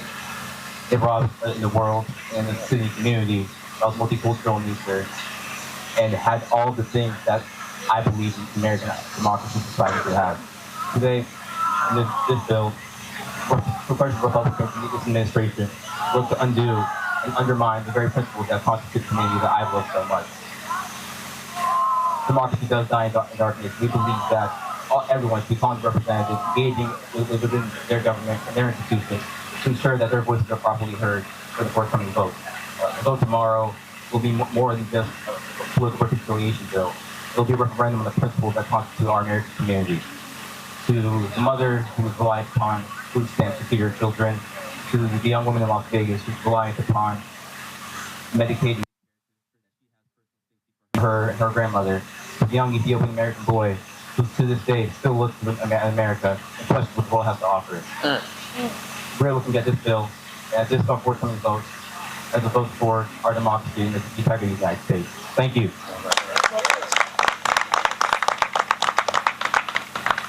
Good evening, everyone, and thank you guys for being here. My name is Laura Mason. I am from Baltimore, Maryland. I attend the lovely Morgan State University. And mine is also a personal anecdote. Growing up, my family relied on Section 8. We relied on SNAP. A lot of the fresh produce I have was because of the benefits that we received from SNAP. But Baltimore is one of the most, honestly, one of the most poverty-stricken cities. The majority Black cities. We suffer from food deserts. I live in a food desert now, even just being on Morgan State University's campus. So I've seen what lack of food access does, not only to students, but to families, to individuals. And I've experienced it. Just moving along in my story, I moved out of my house at 16. At 16, you don't know anything. I know I didn't know anything. So that meant that in order to receive health care, I had to rely on Medicaid, and I still do to this day. So I am one of the people who will be impacted by this bill in the event that it goes through. And because I was on SNAP, because I received free lunch, those are the reasons why I was able to attend college. I got fee waivers because I was able to rely on SNAP benefits. And I was able to attend Morgan State University on a full ride because I had the resources that I needed in order to obtain an education. I know a lot of students, especially a lot of young Black children from Baltimore, don't get that opportunity. So I'm here to advocate.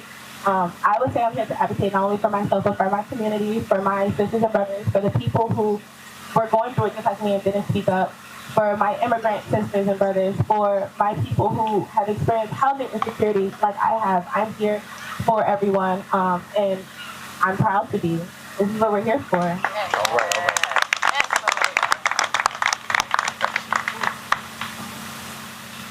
Good evening, everybody. My name is Omema,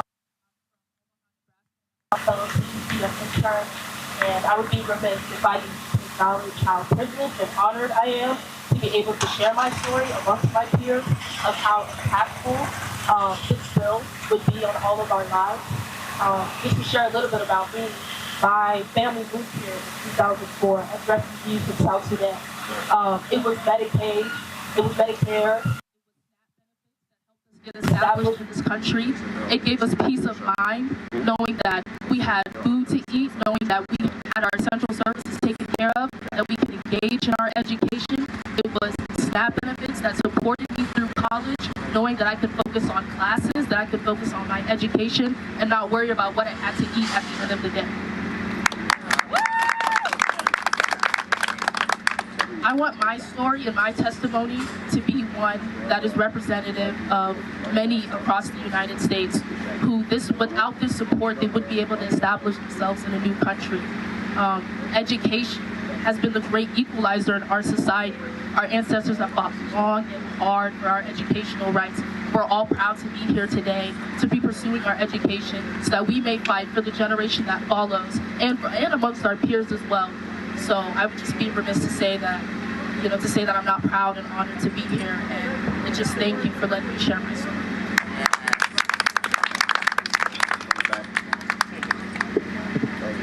Good evening, everyone. My name is Roland Rowe, and I'm from Woodfield, Mississippi. I also attend Southern University of Agriculture and College at HBCU in Louisiana. Being from Mississippi, I am a CBCF intern and Representative Bennett Thompson District, which is Mississippi's 2nd Congressional District. It's one of the poorest congressional districts inside of the United States. We have a bunch of residents who rely on Medicaid and Medicare. As a student who attends at HBCU, as a student who receives a Pell Grant, as a student who is a part of the United States Army, and who just hit 5 years choosing to serve in a country that he believes in, a bunch of black veterans will be affected by this bill. This bill would now require students to take 15 credit hours to receive full Pell Grants. And we know a bunch of students cannot take 15 credit hours because they have to take care of their aunties, their grandmothers, their mothers, their fathers. Have Republicans lost all human decency? All human decency in all factors.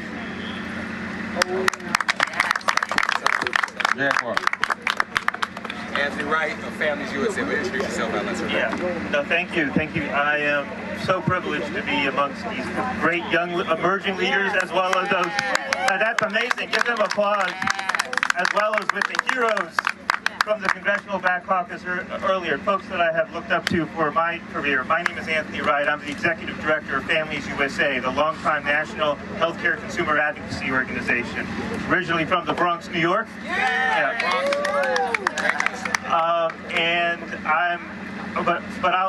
I will tell my own story. I'll tell the Families USA story of working for over 40 years on the cause of trying to get everybody the access to the care and coverage that they need, whether it's through Medicaid, the Child Health Insurance Program, and yes, the seminal righteous fight for the Affordable Care Act.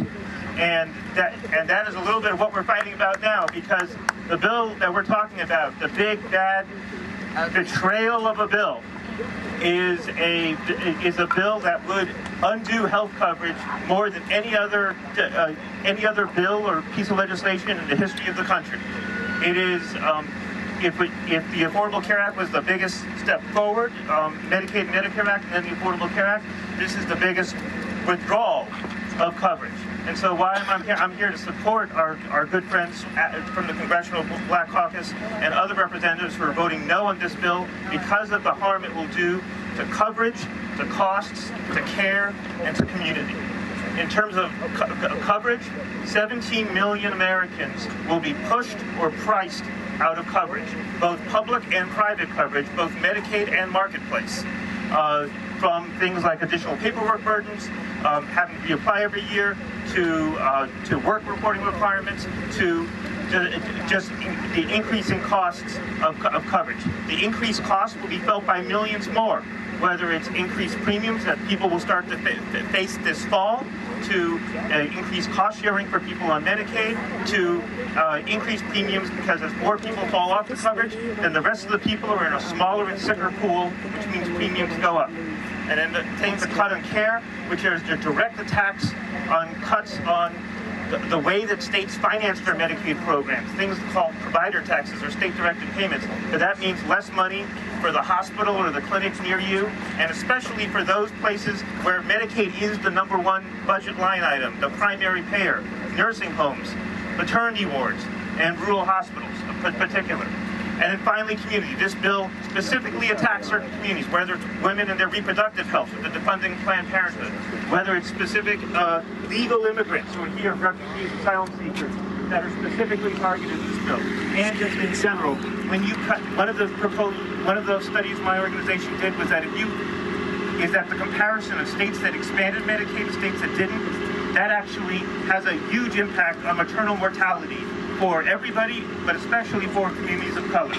And so this bill has dramatic cascading effects, not just on the people who will lose their coverage, not just on the people who will see their coverage, their costs rise, but not just everybody on Medicaid, all 80 million Americans, but on literally everybody and the healthcare system that we all depend on. And that's why it's so essential that four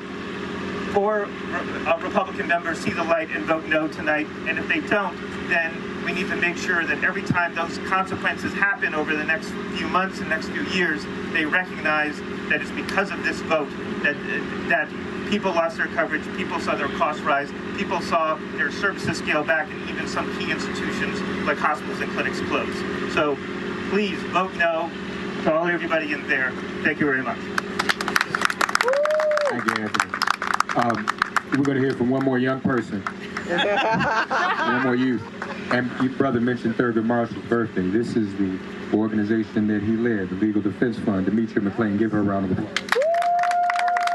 I am so honored to be here with these young people. Give them a hand again. It is auspicious that we are here on Thurgood Marshall's birthday. I am Demetria McClain, Director of Policy at the Legal Defense Fund. We are a nonprofit, nonpartisan organization, okay? We are the premier racial justice legal organization in this country, started by Thurgood Marshall 85 years ago this year. And so what we do at LDF is that we fight for the humanity and the dignity of black communities. And let me tell you something, this bill is not about the humanity or dignity of black communities or other communities, as far as I'm concerned. And let me just tell you a little bit about what we do. A lot of our work is in the South. We do a lot of work in the South. Glad to hear people from Louisiana, Mississippi. And in this work that we do, either through litigation, research, organizing, policy advocacy, we meet a lot of people. One of the things that we're working on right now has to do with water equity, right? Food, shelter, water. These are the basics. We're not talking about thriving. We're just talking about surviving. And so we're working with families, elderly families in the South, right? Families with disabilities in the South. Families with children in the South who do not have clean water, or the bills are so high that they can't keep the roof over their heads, because we all know what? That the rent is too what? Damn high. So we're talking about survival issues here, okay? We're talking about health. We're talking about taking food out of these grandparents who are on Medicare and Medicaid, who need the SNAP to take care of the grandchild, who's in the Title I school. My children were in the Title I school. And let me tell you something. Every Friday, the nonprofits would line up to bring boxes of food, and those families were in line. But guess what? There are not enough churches and nonprofits to get us out of this at this moment. Okay? That's right. So this bill, I spent all morning, all day, walking up and down Rayburn Building, the Cannon Building, as well as Longworth, trying to convince people to vote no, because this bill is not about humanity or dignity. So what can you do? You can call 202-224-3121 and say vote no. Demetria McClain of LDF, give her a round of applause. Let's give all these young people a round of applause. We've got one more speaker here from Win with Black Men. How is this affecting black men? This is the 30th anniversary of the Million Man March. and it seems as though we've gone backwards. Our brother Khalil will talk to us about how this legislation affects black men. Khalil Thompson, give him a round of applause. Thank you very much. I am honored to be in such an esteemed audience here. I'm young at heart, with a few gray hairs on my head. But no, excited to be here with you all here this evening. I have an amazing 8-year-old CEO who is home, hopefully almost on her way to sleep. But I am worried about what her future is going to be. Not only does she have less rights than her mother had today, not only is she concerned about her classmates, whether or not ICE is going to come into her school or take away her teachers or anyone that she may know. But every single day, and this bill is an encapsulation of that, worried about that the America that she wants to live in is no longer going to be that one of dreams that she can achieve. And so I, as her dad, want to make sure that we can fight every single day. So that's why we at Women Black Men and partnering with other organizations and young leaders that are here today and our CBC members in a nonpartisan way are coming out and saying we have to do every single thing that we can. We've been citing a study that came out in 2013 that says 70% of black fathers participate in their child's lives either in changing a diaper, bathing, or feeding on a daily basis. While they may not live in the home, that debunks the myth that they're not a part of their child's life on a daily, consistent basis. 2.5 million of them, as opposed to 1.7 million of them, are actively participating in an after-school activity. And so we want to make sure that brothers know that this isn't just about an amorphous issue that you're hearing about a bill in D.C. that's going to vote. This is going to impact your lives. This is a disinvestment in our community. All of the things that we've talked about tonight, whether it's Head Start, whether it's SNAP benefits, whether it's Pell Grants, that's an investment in our communities for the long run. This bill is a disinvestment in taking away from our communities. And so we want to make sure that you know that there are 4 or 5 members of Congress that we are actively trying to make sure they hear our voices, that they vote no on this bill. We know we have a majority of Democrats and those that believe in the ideals that we believe in our community that are going to vote no on this bill. But we need to make sure that we press harder over the next 24 hours. We know members are not leaving tonight, so we know they're staying. We know they were out here with us earlier. They're going back to do the work. We want to continue to put that pressure on. I have 2 parents who are young at heart, but their knees creak like me when they get up these days. And so I want to make sure that they have the benefits that are available to them. I have a brother and a sister who want to make sure, just like me, and for every single family, that they can have access to affordable health care. And so this fight isn't just for us or just for our communities. I think many of us that are either watching this online or hearing us right now, this isn't just a black or brown issue. This is an American issue. We need you to understand that this disinvestment is going to drastically hurt all Americans, not just black and brown Americans, not just black men, not just black sisters, not just our brown sisters or brown brothers and sisters. This is going to hurt America as a large disinvestment. So I'm excited that we got this together in an hour and a half this afternoon and pulled this off. But we're going to continue this fight. I know our fellow brethren and sisters, my big sister Angela Rye over at State of the People, and others who've been leading the marathon that is still going on right now. I think they're talking, they're making calls. Dom over at the NAACP, they did a power hour earlier this afternoon, I think around 3 o'clock, and had 250 volunteers on the line making phone calls, and other organizations just as well are leading this fight. So I'm excited for what this is going to be. I hope we won't be disappointed at the end, but we just got to convince 4 people to vote no.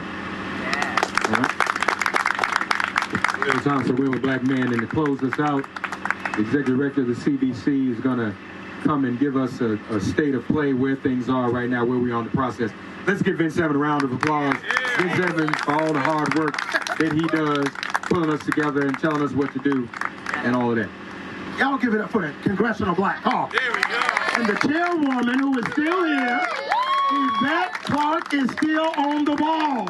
She's literally sitting on the ball. So I just want to say on behalf of our 62 members of the CBC, earlier this week, we saw the CBC members in the Senate, four of them, 2 bad brothers and 2 bad sisters. They held the line. Let's give it up for them.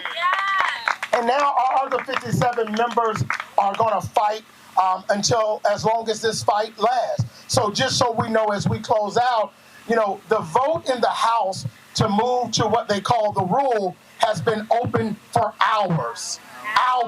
As we sit here right now, we are about 24 minutes out from this vote being open, being the longest open vote in the history of the House, and that's because of the pressure that y'all are applying. They can't get the vote. The vote is still open. And so we don't care if it stay open for another couple days. Keep it open. The House Freedom Caucus has just announced they don't want to vote tonight. That's because of the pressure of you, the young people, these members. So we don't, as Khalil said, know. What we know right now is the dome light is on.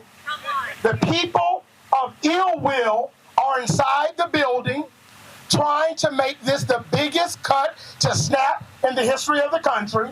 We know that the people of ill will are inside the building trying to make this the largest cut to Medicaid in the history of the country.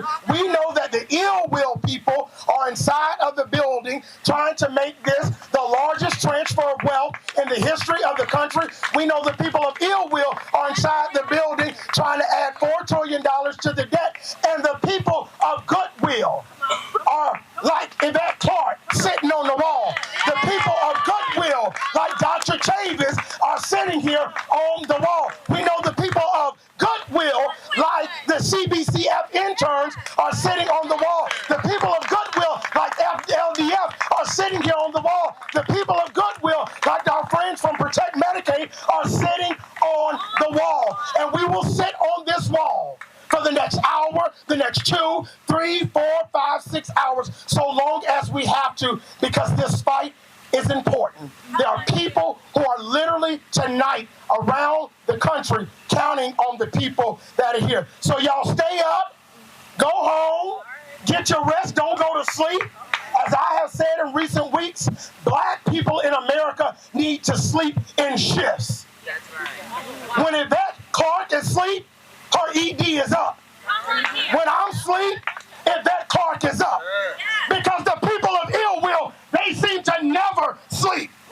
So the people of goodwill have got to be up, sleeping in shifts and making certain that we got each other's back. Y'all stay with us. The Congressional Black Caucus will continue to fight. Madam Chair, come on up here, the sister from Brooklyn, and take us home. Brooklyn is in the house.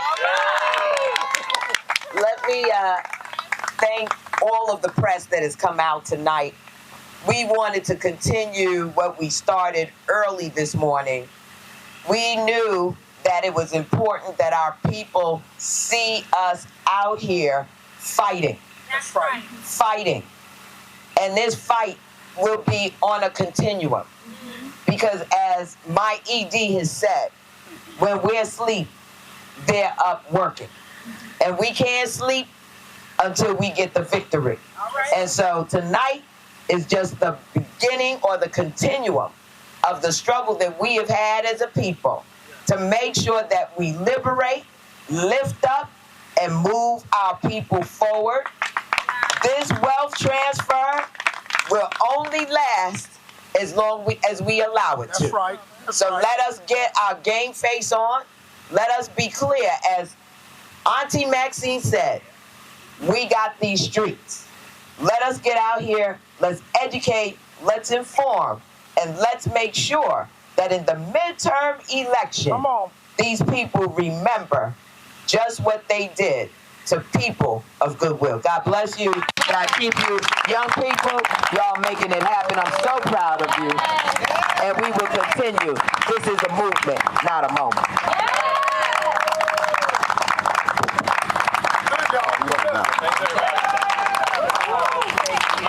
Sorry, folks. It's Capitol, Congressional Black Caucus called this. You should be able to hear me. Yeah, you should be able to hear me, guys. Yeah, you should be able to hear me. I got my meters. Thank you very much. All right, so again, so the Congressional Black Caucus has concluded this emergency rally here at the United States Capitol. As we said, since Representative Lauren Underwood told us, the Republicans have held the vote open since 1:30. Right now, it is 9:10. They're going on 8 hours holding this vote early. They do not not have the votes necessary. As the CBC said, all they need are 4 Republicans. Now, understand, the House passed a bill that went to the Senate. The Senate passed their own bill. And so what this vote is on the Senate bill. So if this vote fails, that means that what the House then may have to do is make their own adjustments, pass another bill. If that bill differs from the Senate, it has to go back to the Senate. And then if they don't change the House bill and vote, then it moves forward. And what Republicans are doing are using the reconciliation process. The reconciliation process is a very specific process. That's how the Affordable Care Act was passed. This requires not 60 votes in the Senate, but 51 votes, a simple majority. And so that's why the Senate parliamentarian ruled against a number of provisions in the bill, because he did not comply with the reconciliation process. And so that's what's going on right now.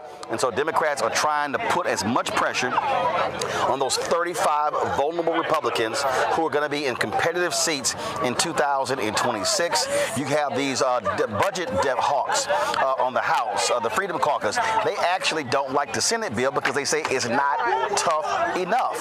And so this battle is going on, the negotiations, Speaker Mike Johnson, Donald Trump, J.D. Vance, to trying to get these Republicans in line. They cannot afford. Right now, there are 2 hardcore Republicans on the House who said they will not vote for the Senate bill. So that means they really need 2 more votes to scuttle this particular bill. So we're going to continue this coverage. We'll see if they stick around tomorrow. If they stick around, a lot of them want to go back home for the July 4th. And so we'll be covering this. We'll be live tomorrow on Roland Martin Unfiltered. I'll be in New Orleans at Essence Fest, but we will be live with this particular show. So, folks, that's it for us right here on Roland Martin Unfiltered. Again, let me thank our panel, Scott, Rebecca, as well as Matt. Let me thank Jasmine Simpkins, as well as Candace Kelly, for their coverage of the Diddy trial. Folks, don't forget it. This is the work that we do right here. I mean, listen, we were in the studio. I got the text message at 6 p.m. at 5:56 that they were doing this here. And so we had to completely recalibrate. We had to scurry, grab a go pack, and race out here to cover this. And so this is why when I talk about the money that you contribute to our show, when you give your donations, is to cover stuff like this here. So we want you to support the work that we do. And I'll just give you a perfect example. Dylan, come here. And so again, here's a perfect example. And so Dylan here has our iPhone here. This is the LU Smart app. Henry, go ahead and take this shot. Put the camera on me. Put it on me. And so this is a perfect example, y'all. We talk about your support. This app costs us $300 a month. It allows for us to be able to utilize an iPhone to be able to broadcast. When I went to y'all and I said, hey, we want to get this, 65 donors that night contributed enough for us to be able to pay for this app. And so again, that app is $300 a month. Okay, look at the numbers. That's $3,600 a year. And so the live unit we're utilizing right now, that's $20,000. And so understand, this stuff actually costs money. And so your donations are important. We don't have millionaires and billionaires supporting us. These ad agents are not supporting us as well. And so when you give, it absolutely goes to the work that we do, bringing you the news and information. Let me explain something to y'all. ABC, NBC, CBS, Fox, none of these networks, CNN, MSNBC, none of them were out here. None of them were out here. They were not out here.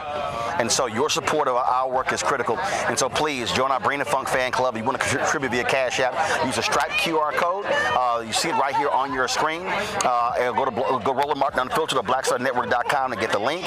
You want to send a check and money order, make it payable to Roland Martin Unfiltered. Send it to P.O. Box 57196, Washington, D.C. 2003-7-0196. PayPal is R Martin Unfiltered. Venmo is RM Unfiltered. Zelle, Roland at RolandSMartin.com. Roland at RolandMartinUnfiltered.com. Download the Black Star Network app, Apple phone, Android phone, Apple TV, Android TV, Roku, Amazon Fire TV, Xbox One, Samsung Smart TV. Of course, be sure to get a copy of my book, White Fear, How the Browning of America is Making White Folks Lose Their Minds. Of course, you can get the audio version on Audible. Understand that when you buy the book, that the resources that comes right back into the show. And so we appreciate that. Also, be sure to get our Roland Martin Unfiltered swag. And hey, if you bought our swag, swag, do me a favor. What I want you to do is I want you to, if you bought it, you have not gotten it, send us an email so we can help make sure your order gets processed. And so again, rolandmartin.crater-spring.com for the gear. Of course, if you want to, again, shop our Black-owned networks, go to shopblackstarnetwork.com, shopblackstarnetwork.com. And then what I want you to then do is I want you to then go to download the app Fanbase. To download the app Fanbase, and if you want to invest in Fanbase, if you want to contribute to Fanbase, please do so as well. And if you want to invest, go to startengine.com/Fanbase. Folks, that's it. I will see y'all tomorrow from New Orleans right here on Roland Martin Unfiltered on the Black Star Network. Holla from the U.S. Capitol.